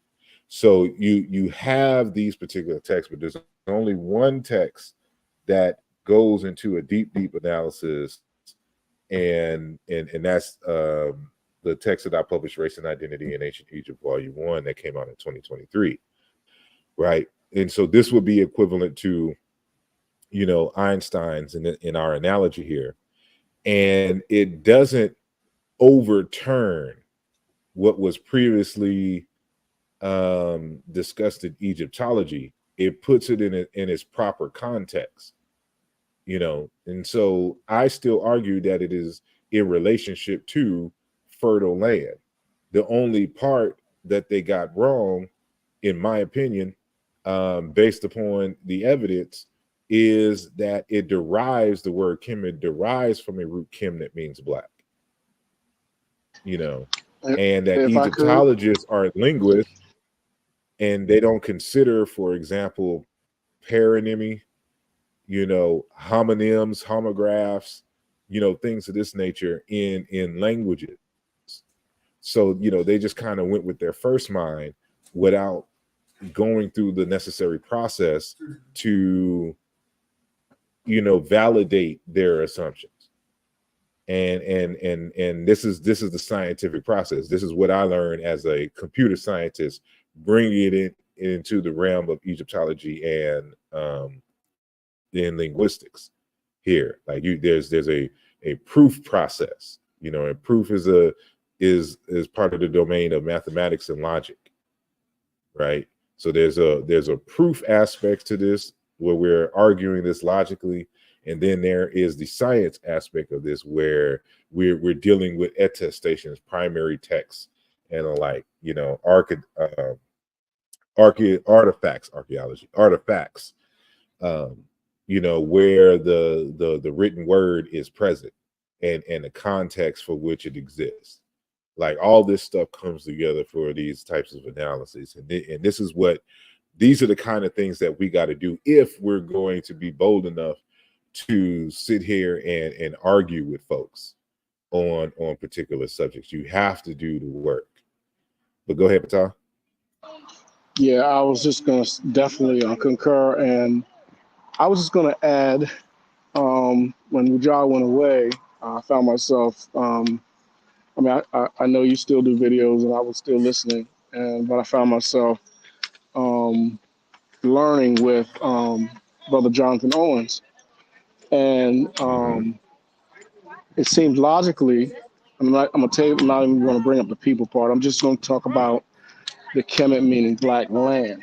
And as he researched and I followed along, it definitely appeared that Champollion, because if you look at not the etymology, but the structure of historical presence of the relation or the idea that the I don't want to say Greeks or Europeans, but that the Egyptologists or the historians came about with the land part, it seemed like it ended at Plutarch, and then Champollion just continued with that, and him being, one of the masters with the Coptic and deciphering the Rosetta Stone, it held that consensus as far as the land part. We know that the land is fertile when the Nile floods, and it does turn dark in complexion. But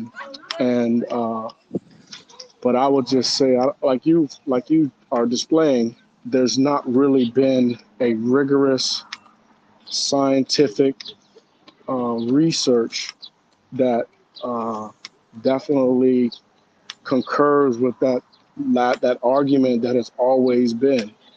And I think those other things like the country and the nation, those things are more nuanced than when they basically concede and say it's the black land or it's the fertile. I mean, even the fruit land. Fruitland is a latter term. So I definitely agree with that until you all actually did an argument on the place name Kemet and its origins, I don't think there was true let's say documented steps to try to get to a different meaning. And I'll rest there. All right. And Brother Ujao, you have anything to say before I go to Ronald's question? Yeah, maybe talk about it another time, but I do want to say this, that even with the black land, it's something that I think people are not even realizing. Egyptologists, we all know, like when you first start studying the language and everything, you learn that Egypt was once called Kemet, and then they'll say Kemet means black land. But every single place that will give that translation, and I say that loosely, black land, they always have to explain it, because everybody knows without knowing, without saying it, that black land doesn't mean anything. Like what does black land actually mean? I mean, just on the surface, what does black land actually mean? So you always find them having to explain it. They say black land due to the blah blah blah, because of the fertility of the blah blah blah blah, and they're describing a type of land, and so I just want to put that out there, that even with the black land that we see in the Egyptological books, it's not just that. It's never just that. And it doesn't mean anything by itself. That's why they always have to explain it. They always have to, it's black land, dot, dot, dot, dot, dot. And then it's blah, blah, blah, blah, blah, blah, blah.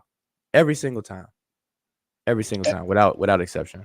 And even to add on to that, even when they put Egyptians, sometimes that, even though that's an anachronism and that term came later, it even, that in itself is sometimes a tough, or they have to explain it or put it in parentheses. Mhm.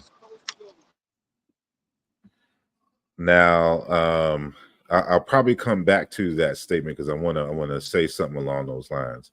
But before any more comments are added and it gets lost. So Ronald Perkins asks, I can easily understand how differences in hard science is decided via falsibility.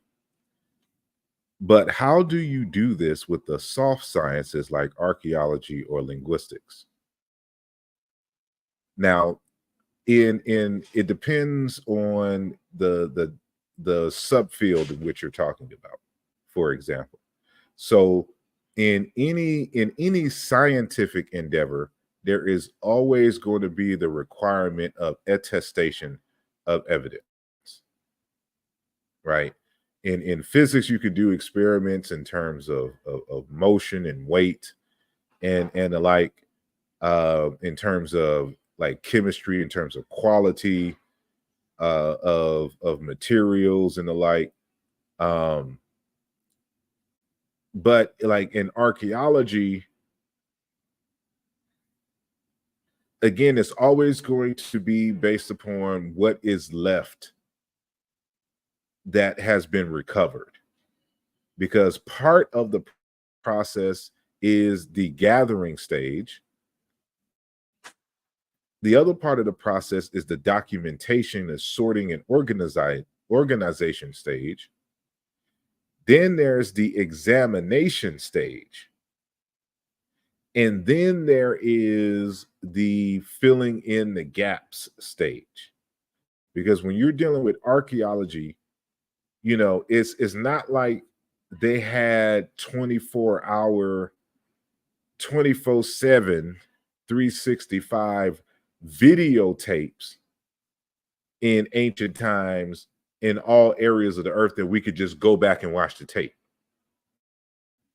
We can only come to a particular conclusion based upon what evidence is left. And so there's a part of it that is, hard bones and pottery and the like.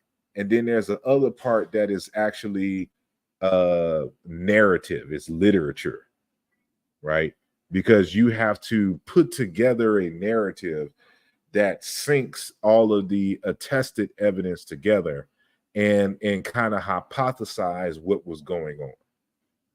So that's part of that in terms of the archaeology realm.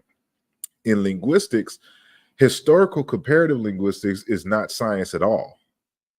There's really no part of it that is science. It is all logic and philosophy, right? The only part of linguistics that is science is phonetics, because phonetics is actually belongs to physics. Well, kind of two fields, to physics and human biology, right? And there's an aspect of it that belongs to psychology, right? So those are the only aspects of it that is science. That's why most language and linguistics deals with synchronic analyses. Synchronic meaning an examination of living languages and a description of those languages.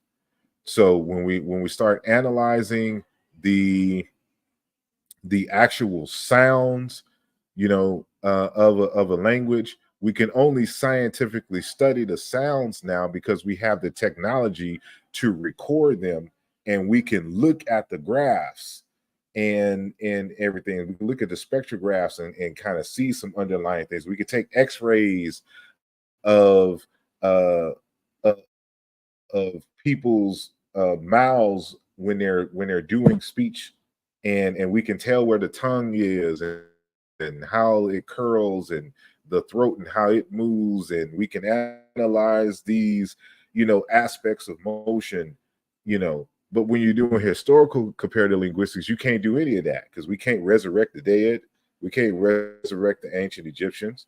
We can't ask them to speak their language so we can record it and analyze it. So we have to do a little bit of philosophy. We have to do a little bit of logic. And then we have to do a little bit of history and narrative to put these pieces together. And so that's why we try to make it as rigorous as possible along the mathematical lines in terms of logic, because we don't have the advantage of being able to conduct a scientific analysis on there. But regardless, this is why I recommend, if you are truly interested, even if you don't plan on going into the field itself, but it's just an interesting field that you are that you want to learn more about it, purchase the research methods books on that particular field. So don't just get an intro to linguistics, get a book on research methods in linguistics. Get a book on research methods in archaeology, in biology. Research methods books. Like if you was to go to my crib, or to go to my storage, because a lot of my books are in storage, you will find dozens and dozens of texts that are just research methods texts. How to conduct research, PhD level research, how to write, and even how to analyze journal. I have books on how to analyze journal articles in science. Right? Like, these are the things that I study so that I can become better aware on how to evaluate research. And how to look at the evidence. What constitutes primary evidence? What constitutes secondary evidence? What is hearsay? Right? If we're dealing with text, literary criticism and the like. Right? How do you do exegesis on this? Like, I'm very interested in these things. So I purchase books on the research process. And how to evaluate. And I also, and here's another recommendation, look for books that talk about the history of the field. That's not stressed enough in this community. Purchase books that are about the history of the field that you're interested in, so that you can analyze from beginning to the present day the processes on how the what is now the standard methods came to be. What were the issues that they had to overcome at the beginning of the discipline, and to how it has evolved to now, and where they're looking to go in the future. Those are the kinds of texts that you need to read as well. But I hope I answered that question, and I just want to kind of share this. I'm just going to share my entire screen, because now I want to go back to something that Brother Ujamaa was talking about in, when it came to this Kemet point. And, so this is from, and a lot of this is going to be discussed in an upcoming journal article that I'm doing on Kemet, right?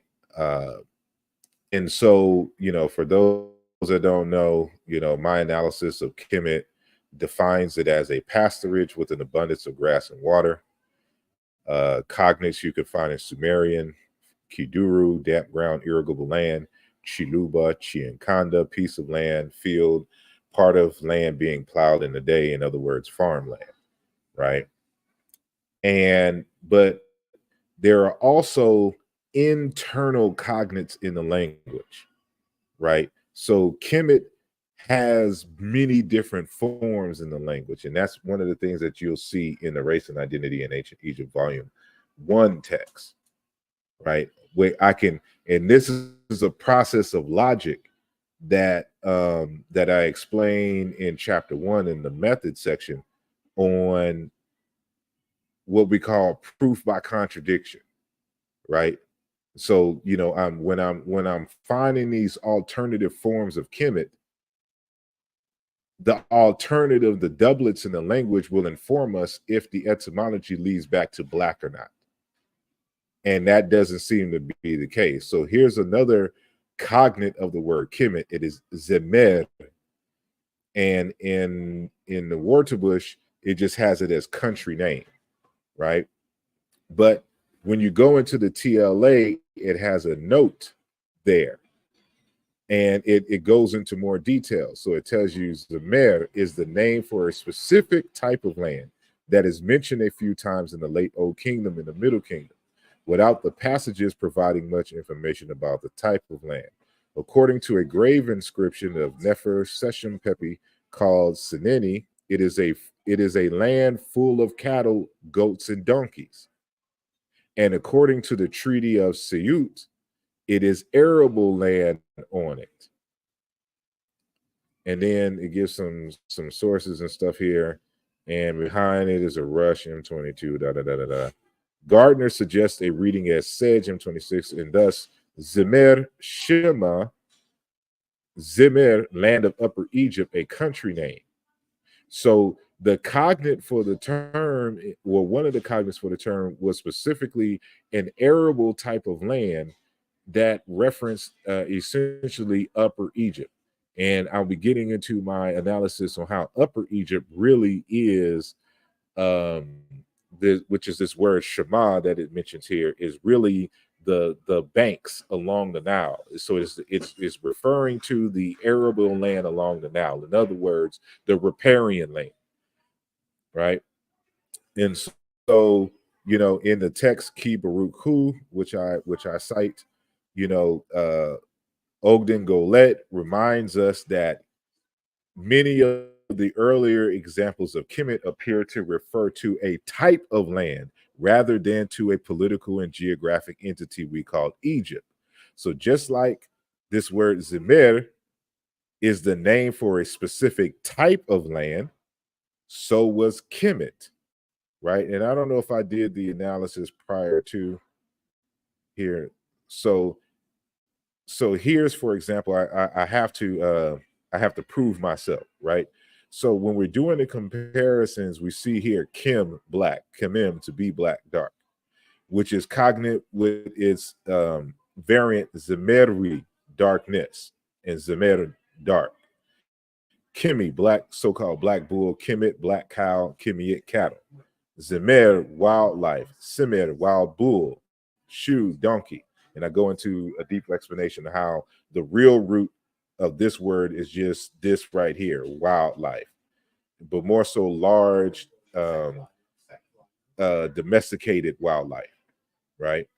And then Sakim to grow old, Kim to arise to mount, Sim the oldest, partial reduplication, Semes witty elder, Semesu elder, Semes to be old, to become old, right? Kim to accomplish, to end, be complete, full, Zemeru complete, right? So the consonants, we can tell that these ultimately were two different dialect variants of the same words. And so there was there's obviously a missing prefix that calls the K, or there may be either an I or U behind each one of these that calls the K in this dialect to palatalize into S, which becomes, you know, Z, and then later S, right? And so we can see in the Egyptian language, for example, we have what I call Chicom A and Chicom B. So Kim to complete, or complete, put an end to, and then Semeru complete. Kim, profit, to pay. Isu, because M becomes W between vowels. Isu means payment. And then we're missing a Kim, meaning windpipe or lung, but it's present in Chicom B, Samir, windpipe, lung. But we're missing in Chicom B the word for dorsal fin, which is Kemet dorsal fin, which is attested in the late period. But notice in Chiluba that it retains all of the forms that are broken down in both dialects here in Egyptian, it retains all of the forms here. Sula, to be finished, completed, to be tired, exhausted.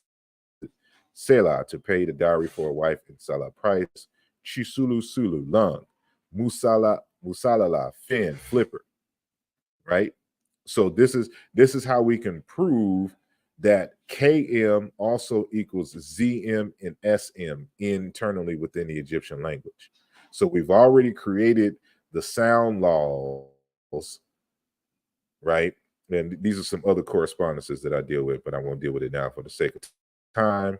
That lets us know that this word Zemer, the country name, meaning the land of Upper Egypt, right? The country name, which is an arable land full of cattle, goats, and donkeys, is the same as what is discussed here in Kemet and other Egyptian terms for their land. Many of the earlier examples, Kemet appear to refer to a type of land rather than the political and geographical entity we call Egypt. So just like the Zemer is a type of land that later was referred to Upper Egypt, more specifically, the word Kemet itself also was a type of arable and fertile land before it became the name, the political name of the entire state, right?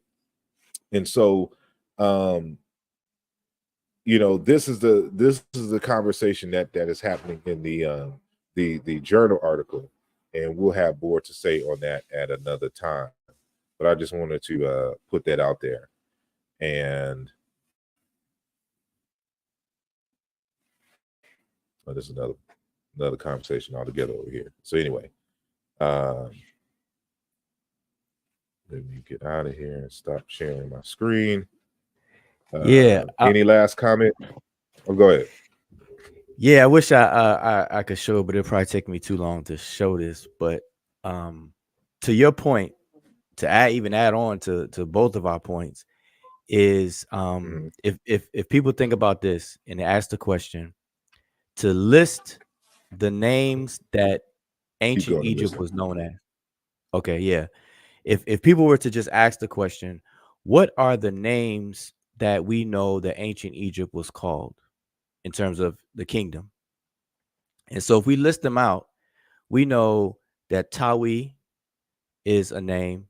We know that Khanu is a name. We know that Tameri is a name. We know that Kemet is a name. And we know that Idebwi is a name. So that's 5. That's 5 names that we know, we could say off the top of my head, that the kingdom of ancient Egypt was known as. And so what we can establish a fact that the kingdom was known as these 5 names throughout its history. You know, that's a fact. So then if we look at all 5 of them and we ascertain, you know, what these words mean, you know, the history of the word and so on and so forth, we'll come to see a pattern that they all talk about a type of land, a type of place. And so you can go down the list. Tawi, when you look at the word Tawi itself in the language writing system, it is determined or it is terminated, I should say, with a glyph that we know as the Gardner N23. And it represents irrigation land that has a presence of water that is irrigated, et cetera, et cetera. It's that irrigation channel. Hold on one second. If you want to share your screen, you know, just go ahead and share it. If you can find whatever it is that you was going to look for earlier, but keep going. Okay, all right. Yeah, that would be good. So no, I wanted to show the glyphs of what I'm talking about, and it would take me a little bit more time than me just to say it. So hopefully everybody can follow with what I'm saying. So again, we have those 5 known names that everybody should be familiar with, and I'm going down the list. Tawi, when you look at it in the glyphs, it's translated as land, but when you look at the glyphs, it has a N23 determinative, what they call a determinative, that we like to call a classifier. So it's classifying the words in a certain category that deals with irrigated land. So it's the presence of water. All right. Then you go to canoe. It's translated as the residence or the interior.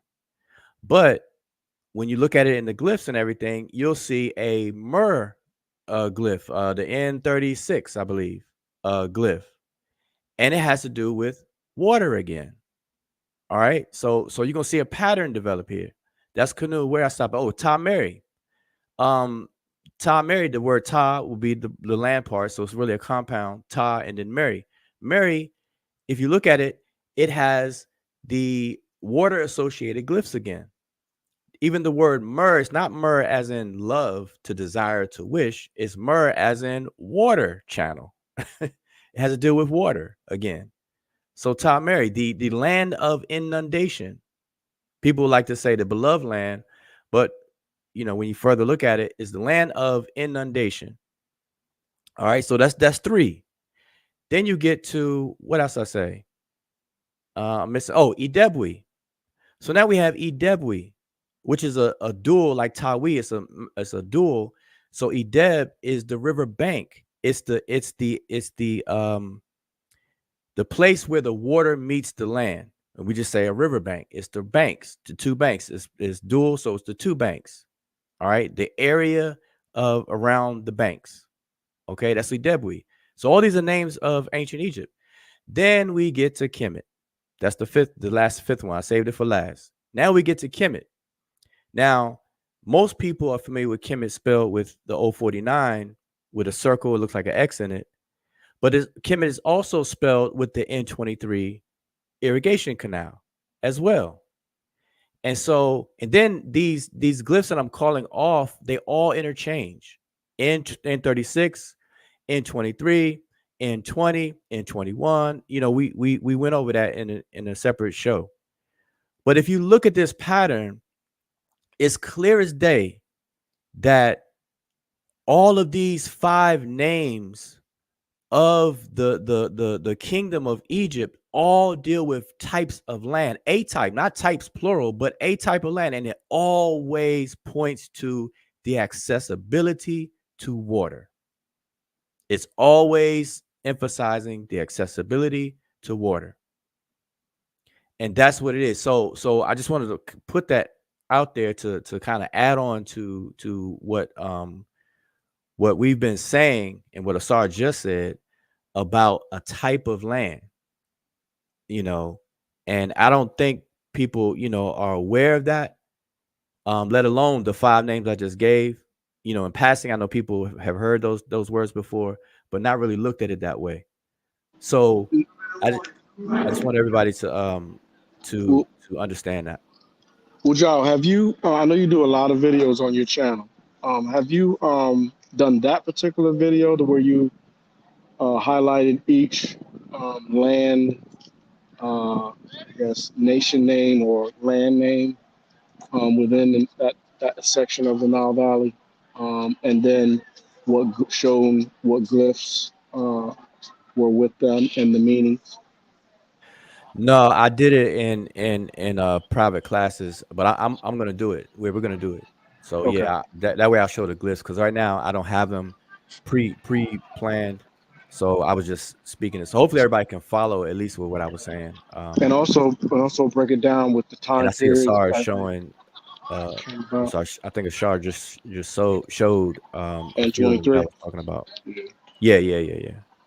Yeah, and then also go with the time periods and when those names came about and where they were what they were talking about. I think that would be good. Oh, and then another one. So Asar just reminded me of another one. So now here's an extra bonus. Now this is like a side bonus, because it wasn't known as the name of the kingdom, because those 5 I gave were the names of the kingdom as a whole, okay, at given points in its history.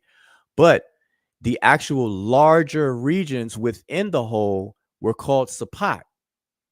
Everyone's familiar with it by the word Nome, but the indigenous word would be Sapat. And so Asar is showing it.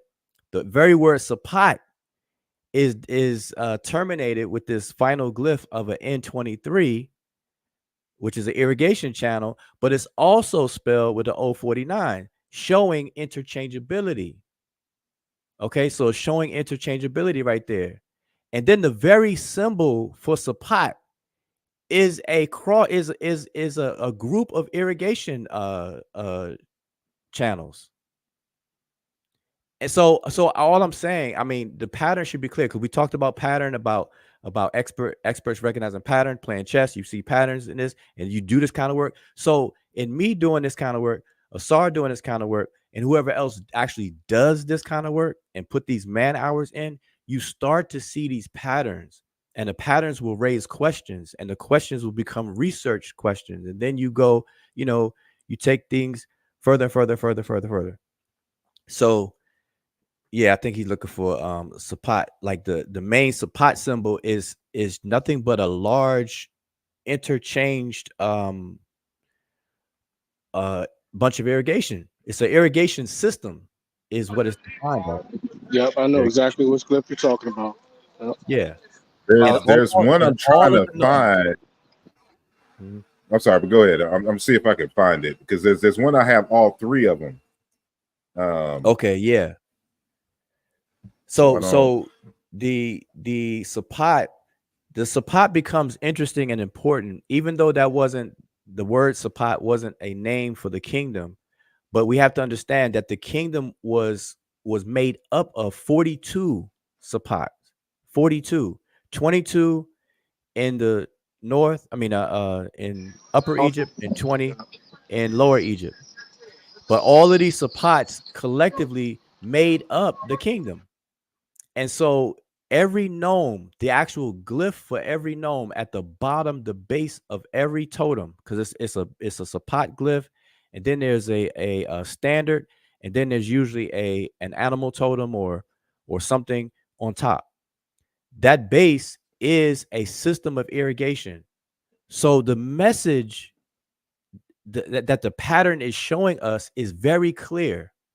The Egyptians focused on the accessibility to water, which was the only way that they can live. There you go. I think that was it right there. That's it right there. So everybody's seeing it right there, right now. So N24. Yep. Yep. N24. So that's the Gardner Code N24. So there they are right there. And you see how they all going together. You have myrrh.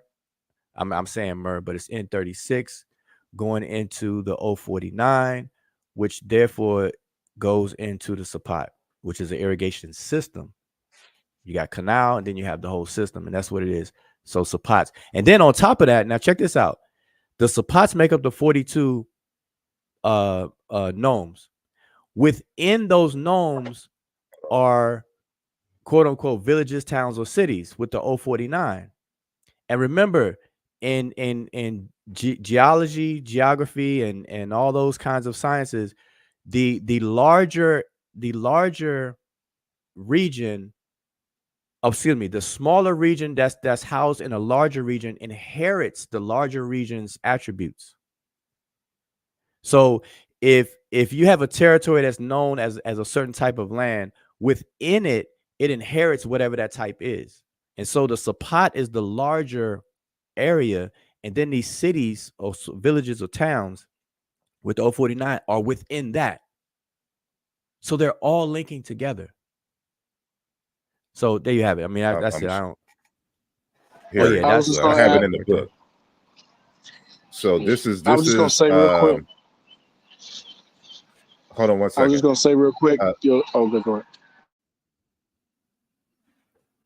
This is. Let me make it bigger so that y'all can see this. So I want to show the interchangeability of the sign. So we have this is the same word here, Sapat, right? And so this is one rendering, and you see the footnotes here. This is the sources where you can find them. They're in the text. So the district gnome necropolis and district gnome, and then you see the word Sapat written with the these larger irrigated land classifiers, right? And so I go into the discussion because in my 2014 article, I made this suggestion that the 049 glyph was just the Mer glyphs, or that these were irrigated canals and not crossroads. And later, when I was continuing the research for the book, I came across another text that that was published earlier than mine that echoed the same thing. So they go into more detail, saying that the N36 is, you know, the origin of the 049 glyph, right? And shout out to Brother Aziz. I give a shout out to Brother Aziz, who's in the chat. Well, I think he's still in the chat for this suggestion for the words of Pot and Wolof. Sop, meaning lines, rows, grid, and Sapo, meaning rice field, Sapa, meaning cotton field. In other words, an agricultural field. So, you know, I cite my sources, you know. So big up to Brother Aziz Fall. In other words, Zoo 21 in the chat. And so we see, you know, in comparison to the basins, the water basin. So the idea is that it's a water basin.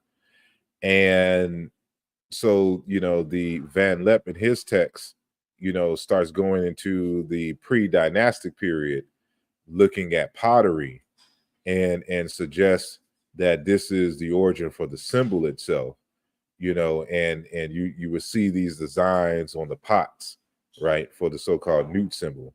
And so that's when I started going into later on, you know, words for bowl and irrigation system, and looking at the classifiers and things for them. But I wanted to kind of point out that the Mer symbol. See, this is why the archaeology piece is very important, because what we have here is the original Mer symbol, right? And so it's the Mer symbol that became the Sapat symbol, because the original Mer was not one long. This is a stylized version later on in the Middle Kingdom and the like. But in the pre-dynastic times, in the earliest Old Kingdom times, you would see the irrigation channels connecting the two spots, just like what you see in the N23 here, but which is slanted here, like if it was that part of the X of the 049 glyph. And so it is to make the Sapat glyph that you see right here. They just stack the old school two Mer glyphs that you find, you know, in Petrie's text and the like. So like all that is discussed in the particular text, and which is why, you know, I encourage y'all to read it, so y'all can move beyond some of the limited conversations that you'll get online, because I cover so much in this text. But I'm sorry, was it Brother Patah that was speaking? And then we'll get you in, good brother. Oh, Rod. yeah. I was just going to state that when Ujao mentioned the 42 gnomes, I had asked him a question at the end of one of his last shows, and now I have to answer my own question. 5,000 years ago, those 42 gnomes did exist, and so that would be the end of at the beach of the Mediterranean, or at the shores of the Mediterranean, Kemet's Tawi, its land would go from the Mediterranean down to however far south you want to go, whether it's On or Luxor or northern Nubia. So yeah, 42 gnomes. So yeah, all the way up.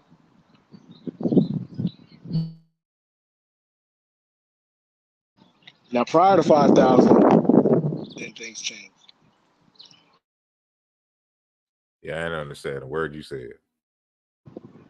No, I had asked him whether 5,000 years ago, so 2000 and 3000 BC, whether 5,000 years ago the 42 gnomes existed, because the question was whether Kemet encapsulated all from the Mediterranean shores all the way down to Wasset,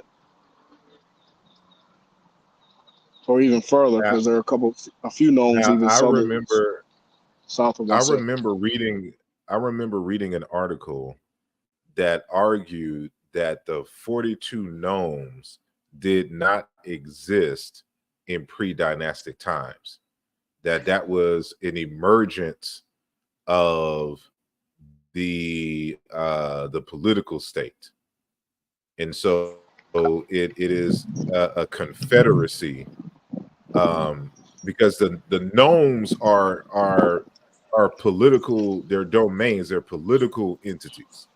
Right. And so if for it to exist prior in pre-dynastic times, that would mean that Kemet as a unified conglomerate had to already exist as a political entity. Then it doesn't make any sense to talk about pre-dynastic, right?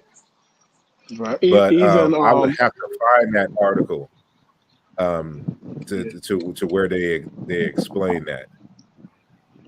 even in the first dynasty, whether it's Aha or Narmer or Menes or the other king that they don't, whoever was the first Nasut who joined the lands, it's still even a little bit of conjecture to state that all 42 gnomes at that time existed. And like you But said, that's they're only places of gathering where people, may have had small communities, small tribal areas over the time period that they continued to are considered a political community.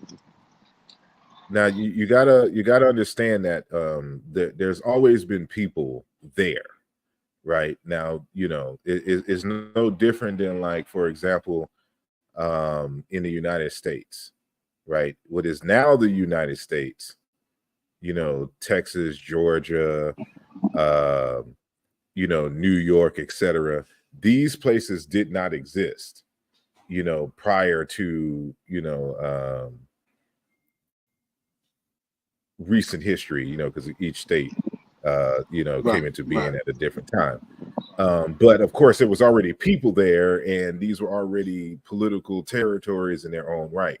But as a result of the colonial period, when it became the United States, first starting with the 13 colonies and then gathering the rest of the territory, the 50 states was an emergent product of the founding of the United States, but that wouldn't have any bearing on the existence of the smaller places and things that existed already here before they decided to, okay, now we're going to carve up this territory, we're going to call it Maine, we're going to carve this territory, we're going to call it Maryland, right?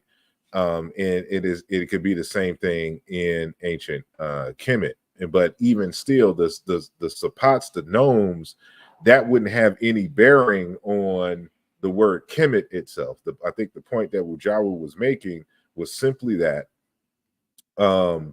the all of the words in reference to Kemet they describe geography, in terms of either physical description or quality or the presence of some particular feature.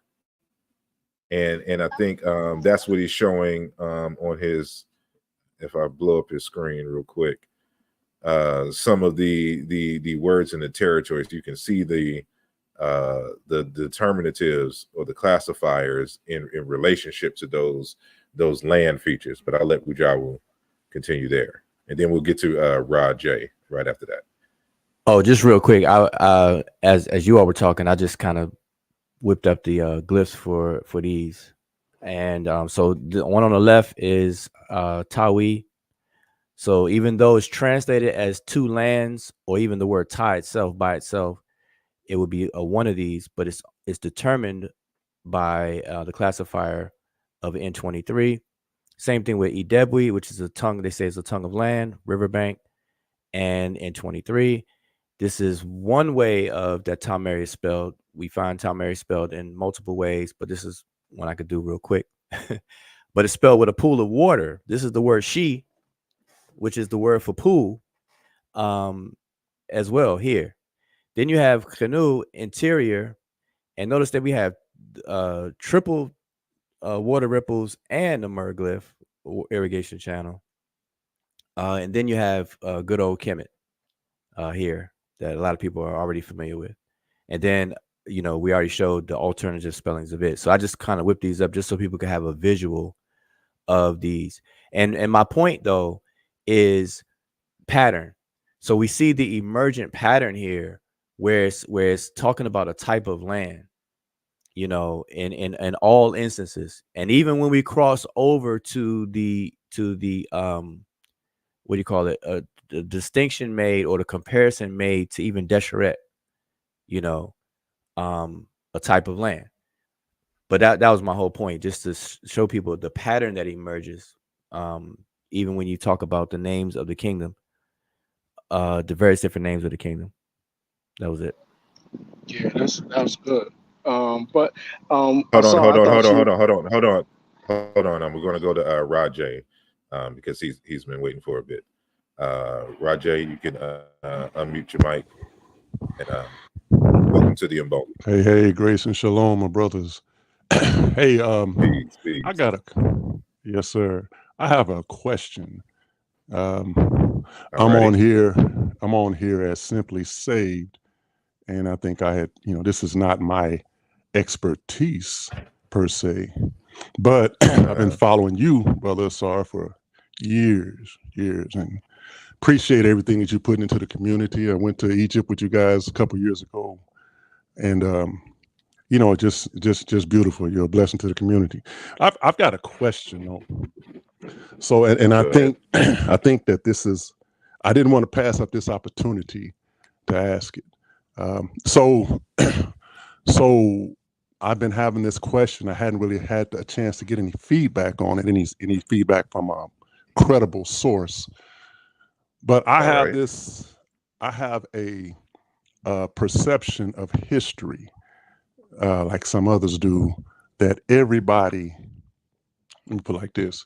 I have this perception of history or of people that in history, they were no different as a people as we are today, right? The cultures might have been different, technology is different, but the people themselves, as far as their intelligence and just different thing like that, I believe that they were the same. Do you agree with that? What do you guys think about that? To a lesser extent, I understand in terms, of course, in science, we argue that the laws of physics were the same, in the human past as it is today. So we didn't expect people to be floating or falling upwards, and that, if they ate something, that they more than likely had to use the bathroom some time later. Right. And that, men and women got together and gave birth, so in that sense. But we know cultures differ, and everybody responds to the challenge of their environment in unique ways. So, but for the most part, human beings, human groups at least have the same underlying and fundamental interest in terms of surviving, thriving in their communities, good human relations, securing food, clothing, and shelter, and stuff like that. But go ahead. Okay, so that's the kind of context of the question that I wanted to ask. So with that in mind, and like I said, my opinion is not a quote unquote expert opinion, right? This is my opinion of as far as people being the same intelligent wise back then in integrity, back then as they are today. So my question with that in mind is do you have any evidence that the people of ancient Kemet believed different things, or did they all believe the same thing? And I say that because I know that in today, in different times, there's always been people that believe, nobody has always believed this. I don't think nobody has.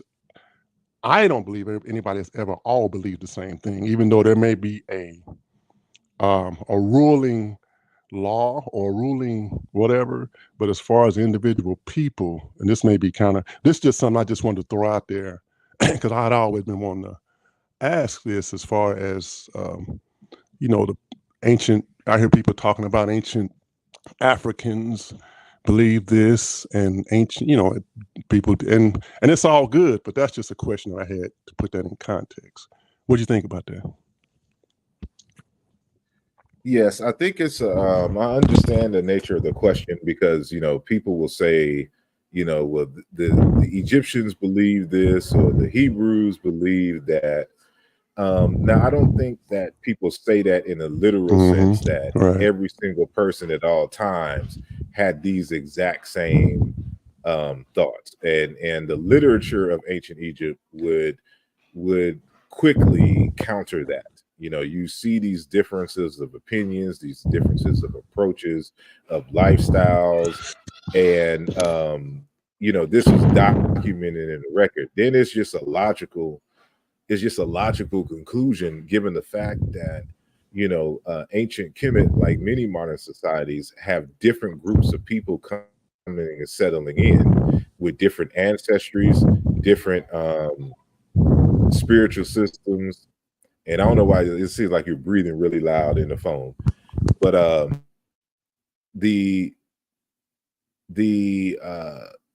there is there's just no reason to think that there was a particular monolith, right? Like, just human beings do not operate in that particular capacity. And even if somebody said, a matter of fact, it is that diversity in ancient Kemet why that was present in ancient Kemet, why certain people revolted against Akhenaten when he was trying to impose a singular religion on the people, because the people are used to the diversity and being able to practice as they wish, because this is really in many respects anti-African to kind of force people to adhere to one particular spiritual tradition. Exactly. When Akhenaten tried to do that, this is why they defaced his monuments. They tried to erase his name from the king's list and all this is the kind of stuff in rebellion against this forced monotheism. I don't want to say monotheism because they were always monotheists, but there's cultures within cultures, and they may have worship in a different way than some people down the river, but they all understood it as one particular essence in which they were acknowledging, whereas Akhenaten was trying to force this upon the people, and others have rebelled in various different ways. So there's no evidence in my mind, at least based on my readings, that ancient Egyptians or anybody for that matter believe. Like, we all don't believe the same. Like, I don't even think that exists in history. Matter of fact, I think that if that was to happen, like in the Matrix film, because everything always comes back to the Matrix on this channel, so we're always going to find a Matrix reference. So if you know about the Matrix film, you know that there was an inherent anomaly in the code when they tried to make everything perfect, and that that the people will accept. Every single time they would run the code, this rebellious code would emerge in the form of Neo, right? And so regardless if everybody thought alike, the universe is going to find a way to bring a Neo person in to come and disrupt everything, right? And think differently. And I would hope that I'm that Neo in many people's spaces. But I'm sorry, go ahead. Yeah, definitely. I want to say something to that.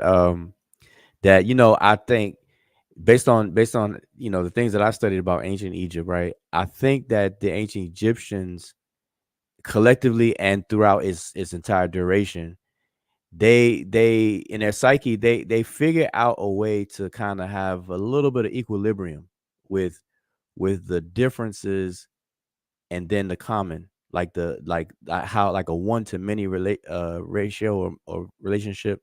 So like, because remember, in each sapat or whatever, they had a major temple, and usually they had a cult center for a specific deity, and they weren't always the same, but somehow they learned how to make them these, synchronize everything. Even when a foreign deity comes into the play, they learn how to synchronize it in there, in their larger system. And so I think that their ability to do that is what allowed it to kind of last long. And then Akhenaten disrupted that synchronization of multiple different things being able to reconcile with each other. And he kind of forced something different, So I think that that even in that sense, nobody believed the same thing. But with the ancient Egyptians, though, I believe that they were able to somehow create a larger reconciliation of those differences and things. Beautiful, beautiful. Appreciate that. Let me watching these guys in chat. This is interesting. Just to make it clear, I am not trying to imply anybody believed in Yahweh or anything like that. I've been following Asar, and I really appreciate this work. I believe in context, and so this is definitely valuable. So I didn't come with none of that. So just keep all of that. But this was something that I actually think about, as far as, because I don't hear anybody talk about it, as far as like, different, it's probably not written, whatever. But this is why I wanted to ask you, because I respect your scholarship in this. I have an expertise, but it's not chematology. So so anyway, so I wanted to hear what you thought about that. Appreciate the responses from the other brother too, definitely.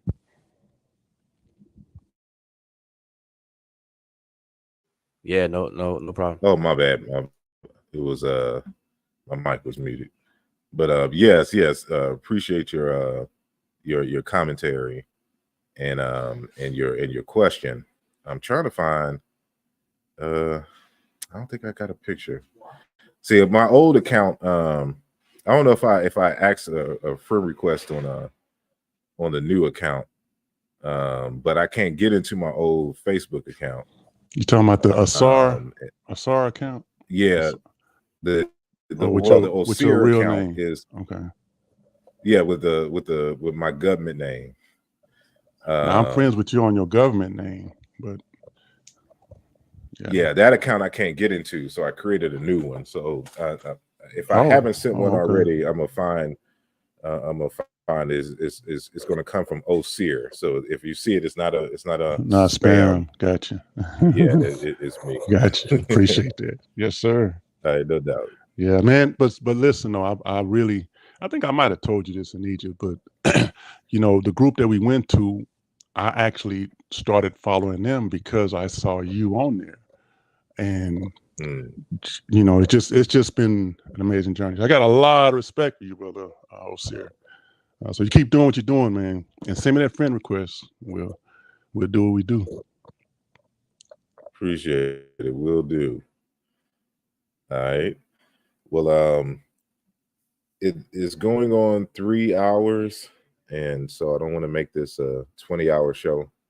So I just want to say thank you to each and every one of you who have watched the initial commentary and an analysis of the video, and getting back to the concept of experts.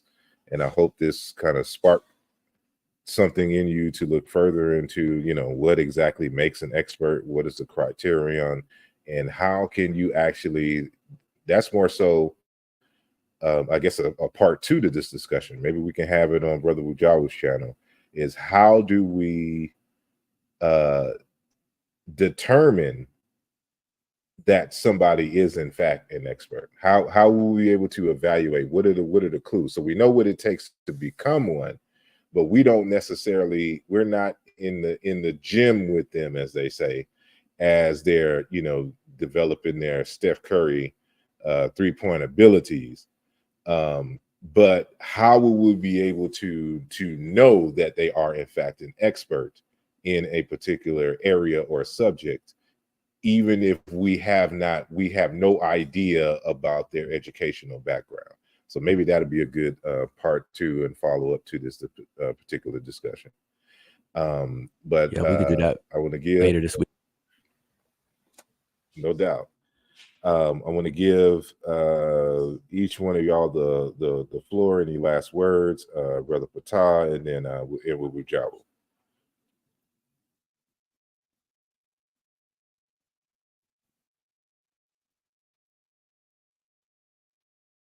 Brother Patah, are you there?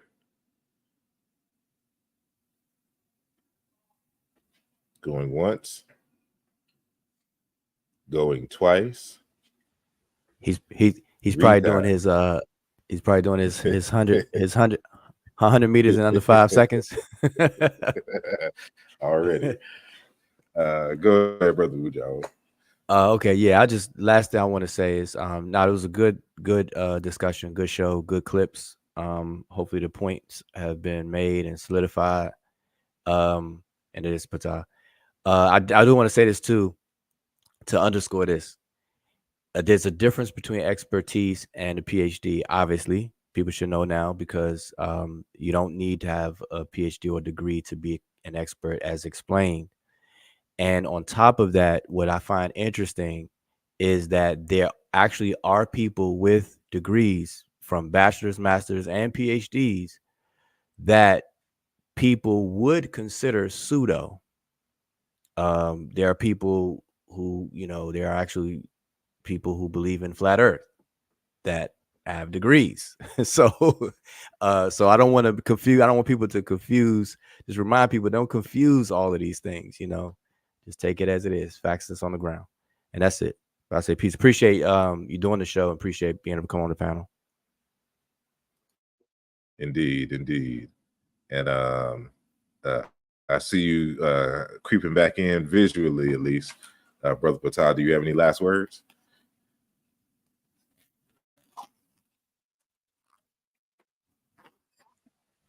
What's that 100 meters timing?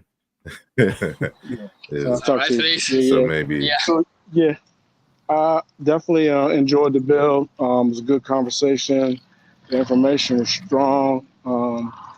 Hopefully, many people get to see what's been presented, and the views start picking up, because they're missing some jewels.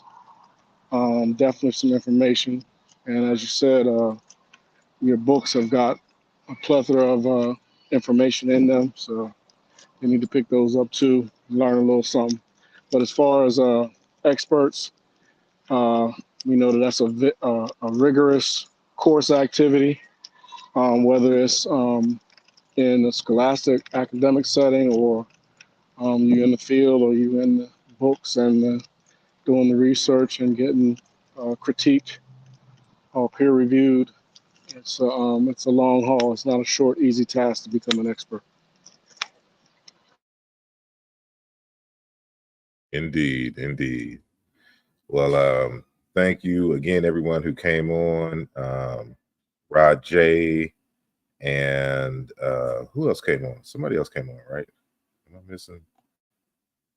I think y'all may have been. I know I'm missing somebody. I think somebody else came on. But if I forgot, I do apologize. But peace and blessings to everyone who's made themselves known in the chat, and have asked questions and or made comments. And so we will continue to build and to have these conversations. And again, for those of you who are on the Patreon, we have currently, I just uploaded an interview with Dr. Impai Kiamboli, This is not Jean-Claude Mboli. That's a different Mboli.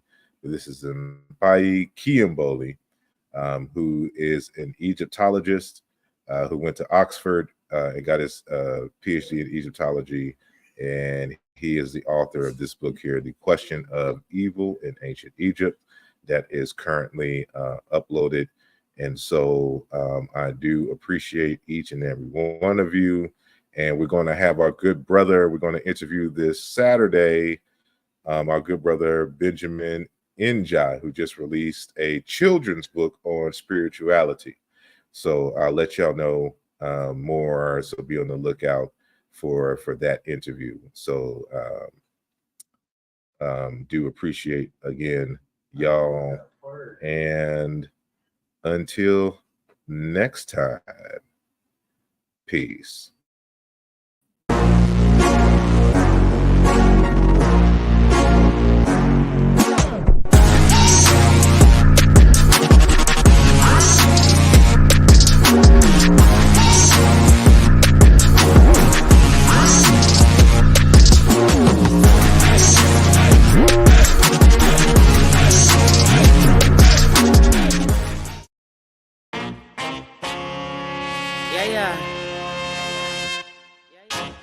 Tokyo wanna dose that. What's up? Feeling like I dropped the draw for in part uno. Came to kick the door where the game man judo. Pin game low, that's why they give me kudos. Inspired by the 3-0. 595, check it for pack light. Hit the turnpike, slide to a baseline. Gotta sound like I just hit the 85. Oh, I'm so ready. By enemies necessary, we gon' be legendary. Hold up. About to grow the payrolls. If you see the vision and you're with it, you should say so. Cause we about building, elevating the millions. You see, I have a lot of things that's on my mind, and I would like to let them out. Look, I see reality breaking down all my fantasies. It would be nice if I at least had one fantasy. That neutrality about to take a terabyte from the American apple pie, better get a slice. It's kinda scary the way that this life is moving on. Marvin's doing backflips inside his grave, what's going on? We have head-on collisions, not seeing another's vision. Maybe that's the reason why some colors fit the description. A lot of relationships need life rafts, sinking ships. I guess you just can't have only one like potato chips. I would love for you to listen with an open heart, but would you really even hear me if it's torn apart? I don't do the things that I used to. I'll be fine even if I lose you. Okay, yeah. Okay. This program was created with the love and support of all our Patreon members and subscribers. If you are not a member yet and would like to see more content like this, consider becoming a member today. The link is in the description of this video. Your support is greatly appreciated.